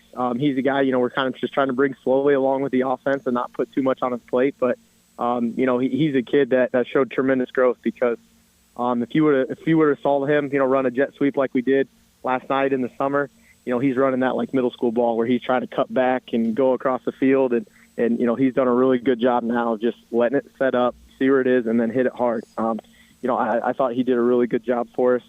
For being a guy that, hey, you got to play 2 ways. And, he's normally more of a weak side, but we kind of had to play him at the strong side. And then Ryan Beam's another kid that, he's been a DB, but, we had to put him an outside backer. I thought he gave us some nice things rushing the passer. We had some good growth throughout the game, but obviously, didn't come out on top like we like it. I thought Jonas McEwen made good strides as quarterback. I know we didn't throw the ball a whole lot, but just some of his decision makings and things, and that touchdown pass we got called back. That was on me more than anything. I called it kind of the wrong protection scheme. Probably should have called a little bit something else. Our lineman did a good job flying up. We wanted to get kind of like a run RPO look out of it. And our lineman, hit it, fired off the ball, got it hard, hit it hard. Unfortunate, we were just a little bit too downfield, and that was on me. So on the bus ride home, I made sure to apologize to Jonas. I took away his first varsity TD pass. Yeah, the lineman downfield last night, ineligible receiver downfield, was kind of a popular call last night. I think that might be the most I've ever seen that called in a game. Yeah, it was quite a bit. I guess myself and Buzz are trying to bend the rules a little bit, right? We're trying to. We're those offensive guys, right? We're trying to get as many guys as we can and look like a run and throw the ball. But got called quite a bit last night. Well, Coach, we brought this up in the broadcast last night. I don't want to stray away too far from the game, but I did want to mention it this morning on the Saturday Sports Line. We talked about it last night in the game. I got this text message from Nathan Welter on Thursday. He said, hey, just a heads up for you, Marcellus Anderson is going to be starting at right guard for UMass this season. He was a North All-Star his senior year at Culver Community. I just think that is so cool, Coach. Have you heard that? Oh, yeah. I was not at Culver when Marcellus played through there, but Marcellus is a guy that, I quickly got to know very quickly. He's a big person, a big guy, big personality. Yes, he is. He's a great young man and a great kind of role model for, athletes at Culver. But, yeah, he's starting actually tonight. UMass and New Mexico State is on ESPN at 7 o'clock. So anybody that, wants to get watch, Marcellus. I believe he's number 75. So I know we're all excited as a coaching staff and kind of a community at Culver to watch Marcellus, kind of dominate tonight. Well, let's talk about what that must mean as a head coach to relay that to your players to say, hey, you can make something happen in this sport, especially at Culver. That must mean something. Yeah, for sure. We've got, Coach Sainer, as the athletic director, has done a tremendous job of, kind of promoting that to all our athletes. We have, jerseys. We have Tristan Schultz as well. He played at Liberty, I believe, graduated 2 years ago, was a heck of a lineman. Even got some, kind of chances to try out for the NFL too as well. As an offensive lineman, coming from Liberty, and now we have Marcellus, and before that, there's a gentleman by the name of Jeremiah Harvey. Yeah. So there's been a lot of good athletes that have come through Culver that have done a really good, done a lot of good things, and and put kind of Culver community on the map. So yeah, our kids know it. Our kids see it in the hallway every single day. That's great. And so that's something that we take a lot of pride in. Obviously as a small school, but again, you can. You got guys that, like those gentlemen that work hard and are, great young men and great leaders. It usually leads to successful people. Well, it is definitely something that they are able to look up to. You look at week 1 to week 2, you're able to get 22 points this week, a better step in the right direction. Talk about what you were happy with from your offense, getting some points on the board this week. Yeah, I think at first it starts up front. I think we, Braden Molbash was kind of banged up after week 1. Wasn't really sure, kind of honestly like a game time decision if he was going to start at center, and he was able to go, the whole time for us at center, and I thought he did a really good job. I thought our left tackle, Logan Caldale, number 74, we're seeing a lot of growth from him, not only as an O-lineman, D-lineman, but also kind of as a leader taking shape. And then we got a freshman in Drake Zorich, number 60, our left guard. He did a really nice job pulling around on our buck sweep, and what we want him to do when we're going, buck sweep left, we want him to kick out, but if it's not there, he seals it, and we just keep running. And the way they lined it, we were able to get good seals, and as a freshman, he was able to read that and keep continuing out, and helping us downfield. So, we saw a lot of good things there. Again, I know, some of the, stat-wise, if you look at Jonas McEwen's not going to come out and jump out at you, but I thought Jonas took some tremendous strides and kind of understanding. He's growing up. Yes, yeah, kind of understanding what, a varsity quarterback and things, and seeing the game and some of the reads. He's a kid that is incredibly smart, very athletic, so he's one that we're incredibly high on. And, again, the added experience that he's getting and what he's shown in 2 weeks, we're very excited with that. And obviously Jack Rogers kind of, got to show what he could do for us, not only in the run game, but also in the return game for us too. So, we feel good about it. If we can just keep improving, and keep improving defensively, we like, hopefully where we could end up, by week 10. Yeah, we saw some cramps out on the field. You talked about it last week in week 1. I saw Jack Rogers getting stretched out for quite a while. Is he doing okay this morning? Yeah, I talked to him last night. He started to feel a little bit better. This is something I guess that kind of happened before to him. So, nothing, serious in that realm. It was just basically kind of what I was explaining, like his just whole lower body, just everything was cramping up at one time kind of thing. So, it just wasn't any way that he was going to be able to go. But yeah, he should be fine for this week. So, that'd be nice, obviously, to have him back because he is a big part of our team. This isn't a question. It's more of a comment, with the penalties that were happening last night. I did want to mention there was a really good sportsmanship play. I mentioned it to Chris last night. There were one of the Culver Cavs, one of your players had went down to cramps, and one of the South Central Satellites players ran over immediately and started helping him stretch his cramp out. With everything that had happened last night, that was the last thing. It almost was like, okay, we can come together and understand, no one wants to get injured. I just wanted to make that comment real quick. But hey, if this game was easy, everybody'd be doing it. It doesn't get much easier. You head into week 3 against the Knox Redskins at home. What do you know about the Redskins, and what are you going to prepare your boys this week? Yeah, obviously, Coach Radtke's got Knox rolling. I've heard Coach Radtke talk multiple times. Your guys' coach's show, and that how good Stark County football is, how good it was last year and how good it is this year. And, we get to see that week 1 and week 3. And there is some really good football being played. And Knox is another monster in itself. Obviously, when you have, the two-headed monster in the running backs that they have and what they're going to try to do to you. And, Coach Radtke does an awesome job at just finding matchups, finding ways to get their best linemen on who they want to attack. And, they're going to formation you to get that. And then defensively, obviously they're just going to keep coming after you. So we're going to have our work cut out for us. Obviously, we're going to have to do some things differently, scheme-wise, defensively, because, I don't think you can just play a normal scheme against Knox and not just, give up a lot of points. So, we're going to have work cut out for us. But, again, we're focused on coming in this week, getting better, and getting better at what we have schemed up kind of throughout the week, and hoping we can implement that, on Friday. Well, we're going to be there for you, Coach, going live at 7 p.m. Eastern, 6 p.m. Central, right here on KVB's WKVI. We'll see you this week in practice, Coach. I appreciate your time today. Yep. Thank you. We appreciate all the coverage. Thanks, Mitch. Thanks, Chris. All right. That is head coach of the Culver Cavaliers, Austin Foust, here on the Saturday Sports Line.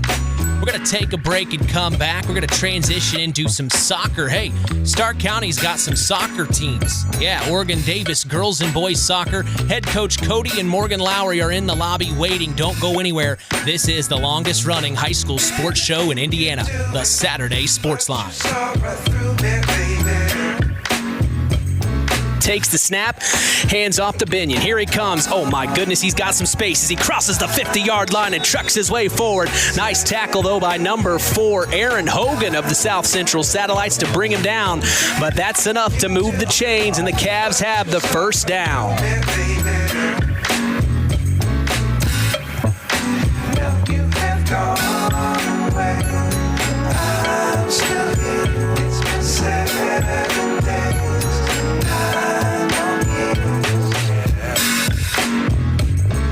It's hard to believe, but time sure does fly by. Collins Insurance Agency in downtown Knox are celebrating over 30 years of taking care of all of your insurance needs in our communities. If I could turn back time.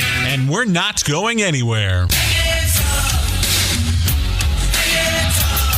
Stop in and see Jim and the crew at Collins Insurance Agency in downtown Knox. Insurance you can count on from a business you've trusted since 1989. Proud presidential partners of Western Reserve. Stay tuned for more sports talk with Mitch Columbi and Chris McGowan on the longest running high school sports show in Indiana, the Saturday Sports Line. This presentation of our area's local high school sports is sponsored by Pulaski Memorial Hospital in Winamac. Pulaski Memorial Hospital is dedicated to providing excellent health care to improve the health and quality of life for the people and the community they serve. They will meet the community's needs and exceed their expectations by creating the best possible health care experience. For more information of the services they provide, call 946-2100. Since 1936, Standard Plumbing, Heating, and Air Conditioning have always taken pride in doing the job right. Third-generation owner Brian Hammond and his family have always set the standard when it comes to taking care of all your heating and cooling needs. Making your home a comfortable home is the absolute top priority. If you are uncomfortable in your home, give them a call at 574-936-4660. Follow them on Facebook. Let Standard Plumbing, Heating, and Air Conditioning help you take control of your comfort. Now let's return to more of the Saturday Sports Line with WKVI Sports Director Mitch Columbi. Oh my goodness, it's Aaron Hogan breaking through the middle. He gets to the 25 to the 20, 15, 10, 5, touchdown Satellites. Aaron Hogan, right when we called it, Chris, he answered the call, baby. 34 to 22, the Satellites extend the lead. From the Pulaski Memorial Hospital studios, this is the Saturday Sports Line. Mitch Columbi, and we have some guests of ours in the house today. We're talking Oregon Davis girls and boys soccer with head coach Kody and Morgan Lowery. Good morning, coaches. I appreciate your time. Good morning. Thanks for having us. Absolutely. Well, let's start with the girls team first. Ladies first, of course. All right. Absolutely. Let's talk about this girls soccer team at Oregon Davis. Who are some players we need to know about? Well, we have only one senior this year, so her name would be Reagan Danford. She, I know her. You do know her. Yes. She's an awesome girl. Yep, I Great know girl. her from basketball. All right. We are kind of fresh this year. They did not have a team last year. Right. So we've got about 50% of our players have never touched a soccer ball before until this year. So it's been fun. It's a learning curve. It is. It is. Well, and I saw something on social media. Correct me if I'm wrong. It's the only boys soccer team in Stark County. It's the only girls as well. Girls think, and right? boys Yes, soccer varsity. team in Yep. Stark County. I should know that. I'm the sports director. But I mean that's a pretty big deal. You know, soccer. While we talk about football in the fall, soccer is going on as well. I played soccer. A lot of football coaches aren't going to like me now. I played soccer growing up. Of course, I was a basketball player. Kind of similar in a sense from what I remember. But talk about your philosophy as a head coach and what you want to provide to these Lady Cats of Oregon Davis. So this year has been interesting because it took us about a few solid months just to build a team. We had to do some bribing to get some girls out, which is fine. Twist some arms. Miss Kendra knows I bribed her, but it's been, honestly, these girls are awesome because we've gone out and I've got girls constantly saying, I don't understand something, I can't do this. And our first goal was made by Leah, who's never played a sport in her life. And wow. It was awesome. Yeah, Leah Kazor. It was, yep. It was very touching. The it smile was on cool. her face must have ear to ear. It was awesome. So this year we're just trying to build these girls up. They need that. It's been a couple years where they've had a solid girls team, and they deserve that. So they're getting out there, and they are. We had a tough game against Trinity, and Trinity's had a program for a long time. So Trinity when you Greenlawn. go, Trinity. When you go out and you play a team that's been established for so long, you can tell the difference. But these girls literally did not give up until the whistle blew, and I was like, you can't teach that. That's something that just comes from the soul. Like you just want to go until that whistle blows. So I have just enjoyed watching them be just the people they are. Yeah. It's awesome. I wish that they had that sooner there because I see girls that have so much potential and they're finally getting to use it this year. So that's been fun for me just to watch that. Well, I can tell you guys both this much. I also am in the news department here, and I go to the Oregon Davis School Board meetings, and maybe not the last meeting, but the meeting before, they had brought up that you guys were the new hire, and boy, they were really excited. I think they talked about you guys had brought in you had a new scoreboard put in. Is that correct? We did. Yeah, we had a new scoreboard put in, and they've really ramped up the process with the soccer program. I'm pretty excited New jerseys about that. this year. They had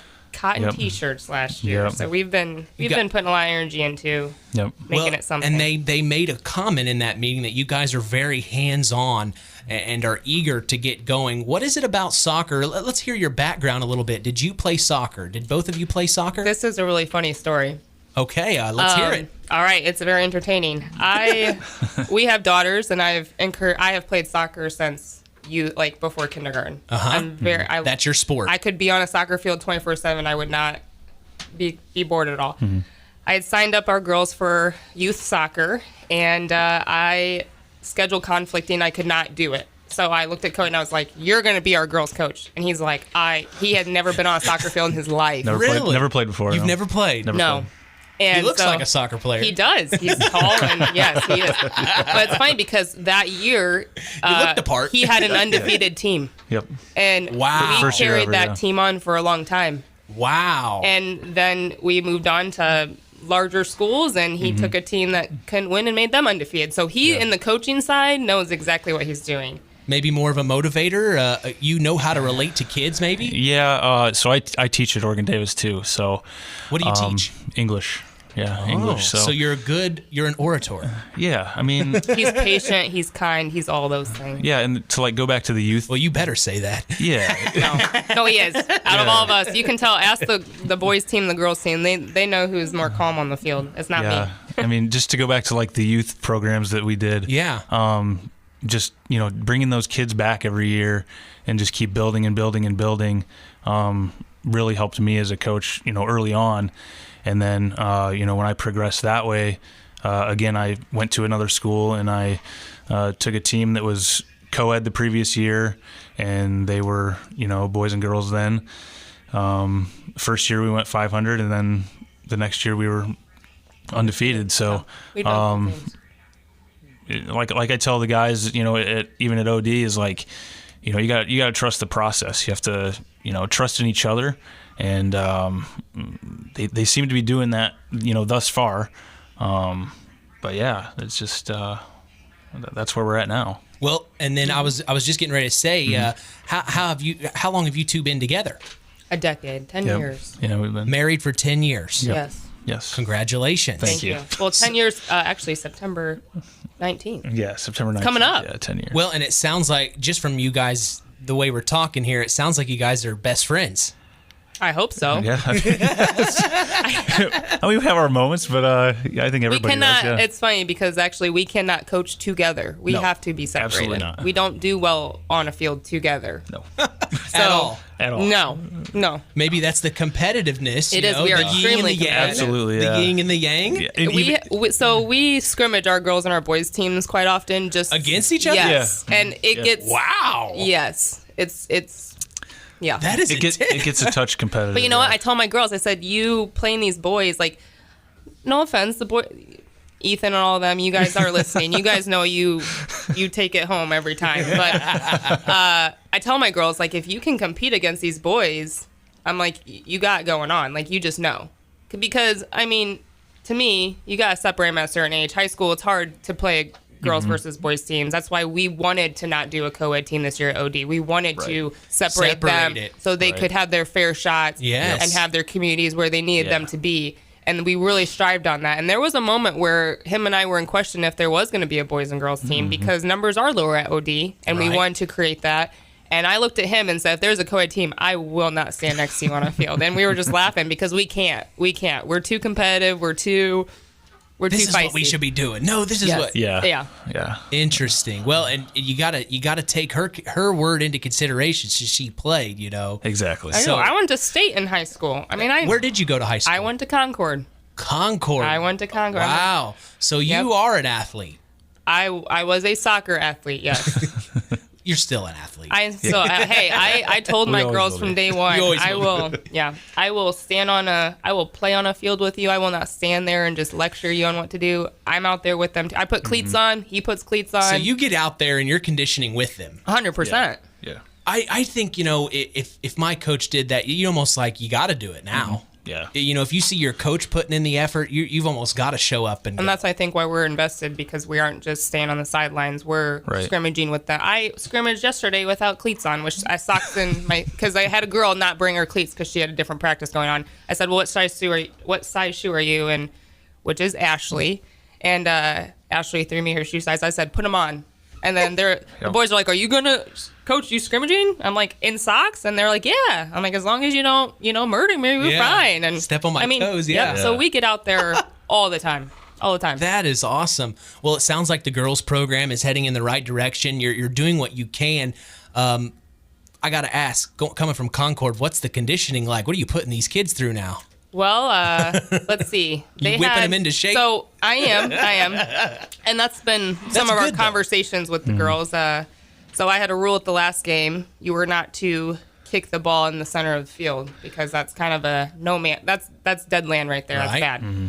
We had a couple girls. Those names will be quiet right now. And they had to run laps yesterday for that. And I was like, you guys are going to learn the hard way. Like, this is not. So we do that. And then I had Reagan actually showed up late from volleyball, and I looked at her and I said, you owe me 2 laps. And she was like, okay, coach. And she just went out and did it. So the girls are extremely invested, and the boys are too. We see it. Kody, you had your boys run laps too for whatever reason. Mm-hmm. Well, and let's talk about that boys team. Tell us some names, some players that we need to know. Yeah. I mean, starting off with, the captains that were chosen because of, obvious reasons of leadership and everything. Ethan Hewitt, he's a senior, great young man, plays center striker for us. And then we got Cashton Swanson. He's another senior. He leads our, center mid there. Just a real go-getter.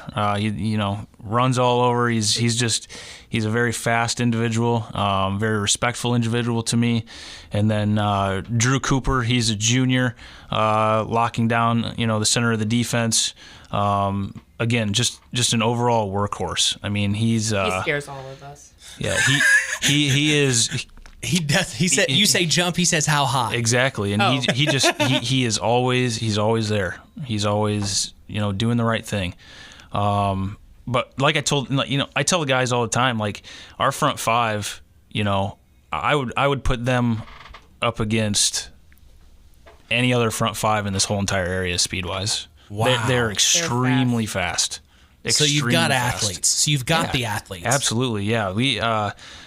Overall, I feel like our team, are very athletic. But again, I tell them, trust the process, trust each other, and have confidence in each other. Because if we don't have that, then we're gonna have some problems.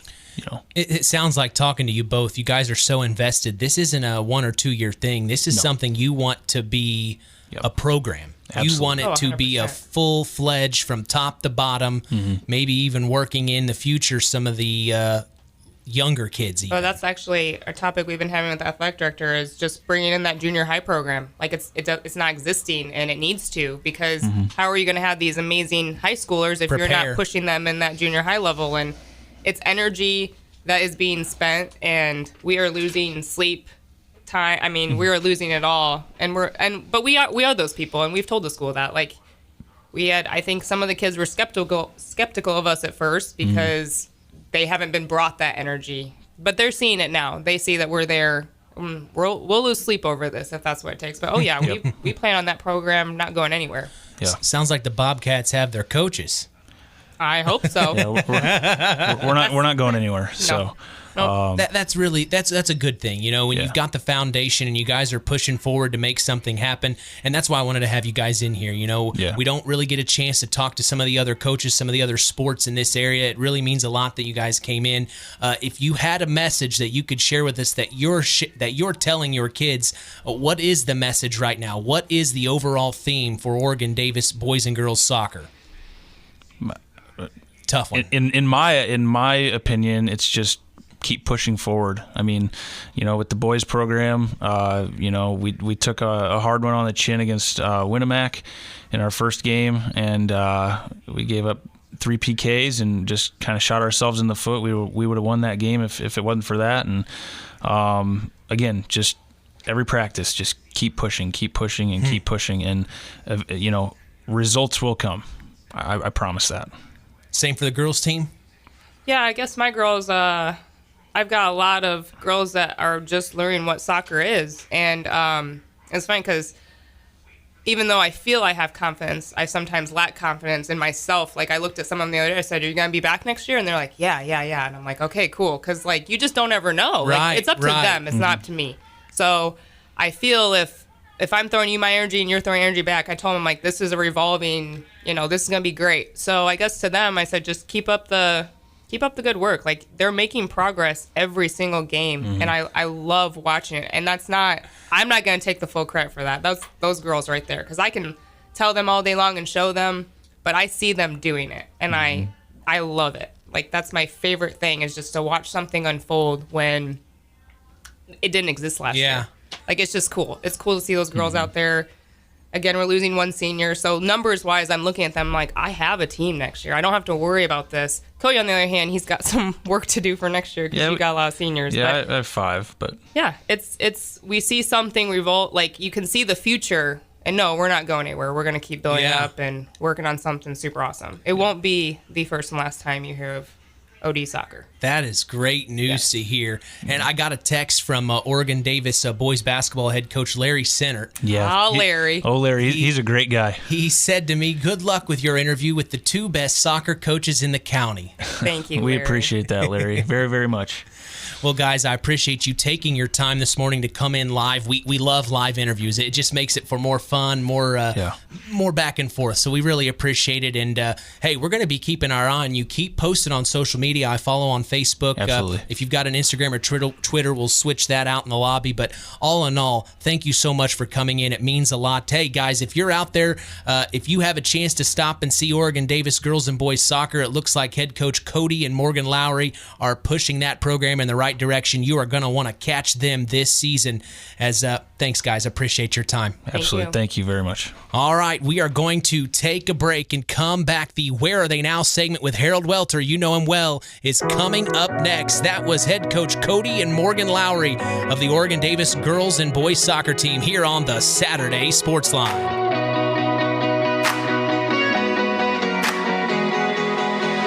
If tomorrow Ball spotted on the 22-yard line, deep in satellite territory. McEwen takes the snap from shotgun, fires immediately. It's intercepted. Here come the satellites. They're pushing it back to the 40, now to the 45-50, now to the 45-40, 35-30, 25-20. McEwen's right on his tail. He dives to tackle him, and he isn't going to be able to bring him down, or is he? Yeah, he brought him down about the 3-yard line. Wow. would you stand by me? Would you stand by me? I don't know why they be playing with me. I lose it all. Stay tuned for more sports talk with Mitch Columbi on Kankakee Valley Broadcasting's WKVI. It's time now for Where Are They Now? A look back at more than a half century of local high school sports coverage on Kankakee Valley Broadcasting's WKVI. Today's program is brought to you by Osborne's Mini Mart in Knox. Now let's meet one of the local high school sports figures from more than 50 years of WKVI sports and find out where are they now. Well, as we look back on more than 50 years of broadcasting high school sports in the Kankakee Valley here on WKVI, I thought it would be interesting to find out where are they now, and we thought we would try to find out where some of the more recent graduates of area high schools in the Kankakee Valley are in their pursuit of collegiate sports. And we've got a lot of local athletes who are playing at the collegiate level, and we thought we'd just mention a few of them. Down at Manchester University in cross country, Dustin Green, who graduated from Culver last spring. He was the Culver cross-country most valuable runner. He was HNAC honorable mention in both cross-country and track. He won the Culver Mental Attitude Award for cross-country and track. He was the Culver track MVP as well, and the Outstanding Track Athlete Award winner last spring as well. And he was the sectional runner-up in the 1600-meter run last spring as well. Dustin Green, a 23 graduate of Culver, also at Manchester University on the men's tennis team. Listed on the roster is Anthony Bow, a North Judson-San Pierre 2023 graduate. And it's kind of interesting that area athletes are going to a lot of schools right here in Indiana. At Trine University, Knox 2022 graduate Joan Barrett is listed on the men's golf roster for Trine University. And down at Franklin University and on the football roster, Michael Lamer, a 2023 graduate of Winamac High School, is listed as a 5'11", 195-pound freshman defensive back. Down at Marion University in Indianapolis, a number of area athletes listed on the football roster for 2023, including Jared Prater, a Knox 2019 graduate. He's listed as a 6'2", 290-pound wide receiver. He's a redshirt senior, and he was named all-conference, all-academic conference, I should say, both of the last 2 years there at Marion University. He was also named an NAIA Scholar Athlete in 2021 and 2022, playing mostly on special teams there at Marion University. And of course, Jared was a multi-sport athlete in his days at Knox. And at Marion University, a couple of recent area graduates listed on the football roster as well. Logan Radtke, a 2023 graduate of North Judson-San Pierre High School, listed as a 6'1", 205-pound defensive lineman. And Logan Schultz of Winamac, a 2022 graduate of Winamac, is listed as a 6'4", 285-pound offensive lineman. Red shirt freshman there, Logan Schultz. And speaking of Marian University, Ancilla College of Marian University, on the women's cross-country team, 3 freshmen from local schools: Billy Ambrose of North Judson-San Pierre, Sam Benninghoff, and Aaron Stacy of Knox. Both graduates, or all 3 graduates last spring. And so Ancilla College of Marian University getting local athletes participating as well. So those are some of the area athletes that are competing at the collegiate level. And we're going to tell you about another one competing at the Division I collegiate level. And we'll tell you about that after this timeout. Need a game plan that has your day covered from tip-off to the buzzer? Osborne's Mini Mart in Knox has you covered. Whether you like to start out with a caffeinated full-court press or control the tempo with a Subway breakfast flatbread, Osborne's Mini Mart has what you need.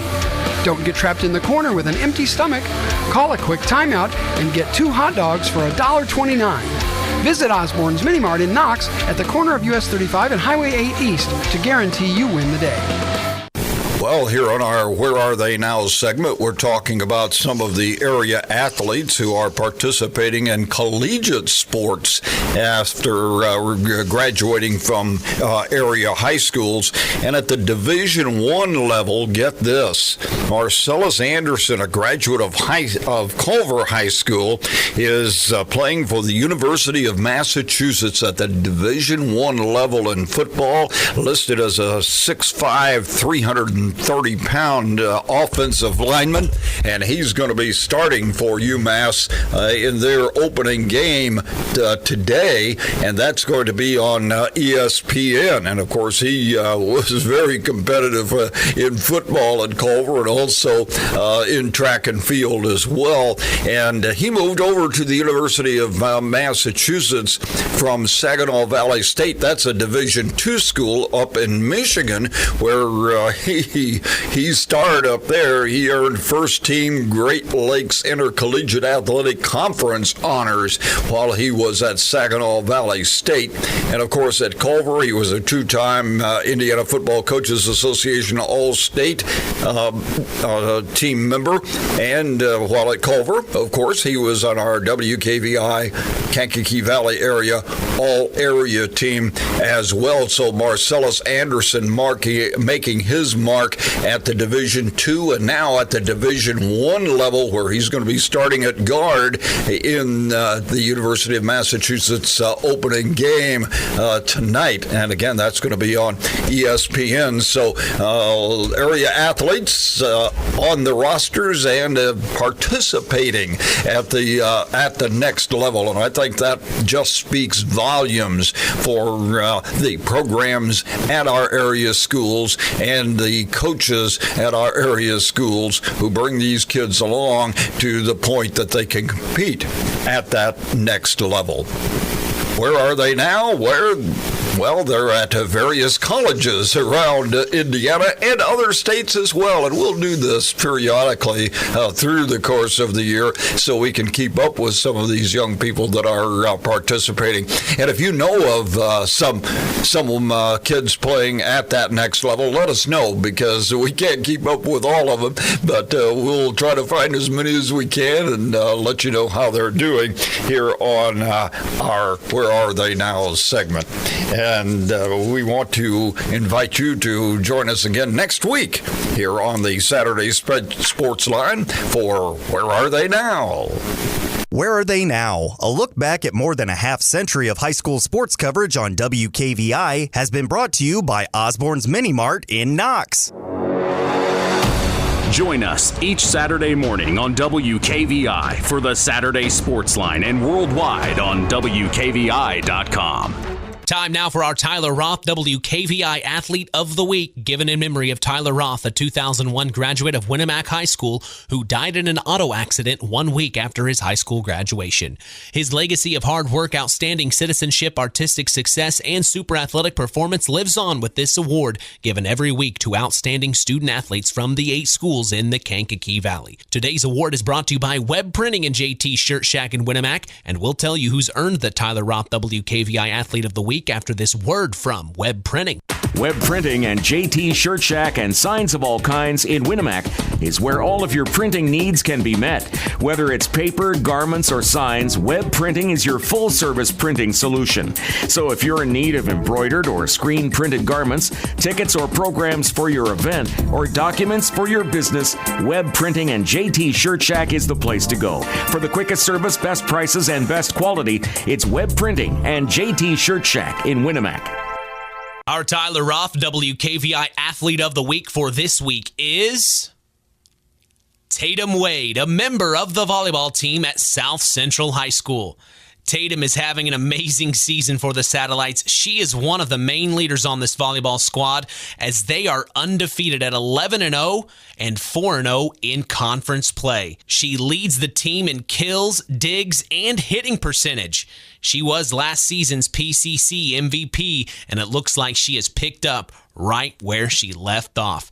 Tatum is the daughter of Jerry Lynn and Jake Wade as we congratulate Tatum Wade of South Central High School, our Tyler Roth WKVI Athlete of the Week. Tatum will receive a certificate, a history of the award, and a t-shirt commemorating her achievement, and will also be a future guest on the Saturday Sports Line. She will be eligible for our Tyler Roth WKVI Athlete of the Year award later this spring, which carries with it a plaque and a college scholarship, compliments of WKVI and the family of Tyler Roth. The Tyler Roth WKVI Athlete of the Week is brought to you by Web Printing and JT Shirt Shack in Winamac. I'll make sure to get that interview with Miss Wade this week, as that is going to wrap up week 2, already in the books of the Saturday Sports Line, the longest running high school sports show in Indiana. So happy you join us each and every week. Myself, along with sports analyst Chris McGowan, are so proud and honored to be continuing this wonderful tradition.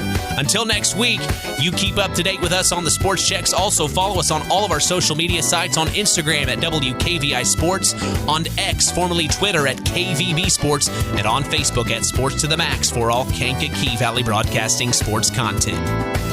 Enjoy your weekend. I'm Mitch Columby. The tradition continues.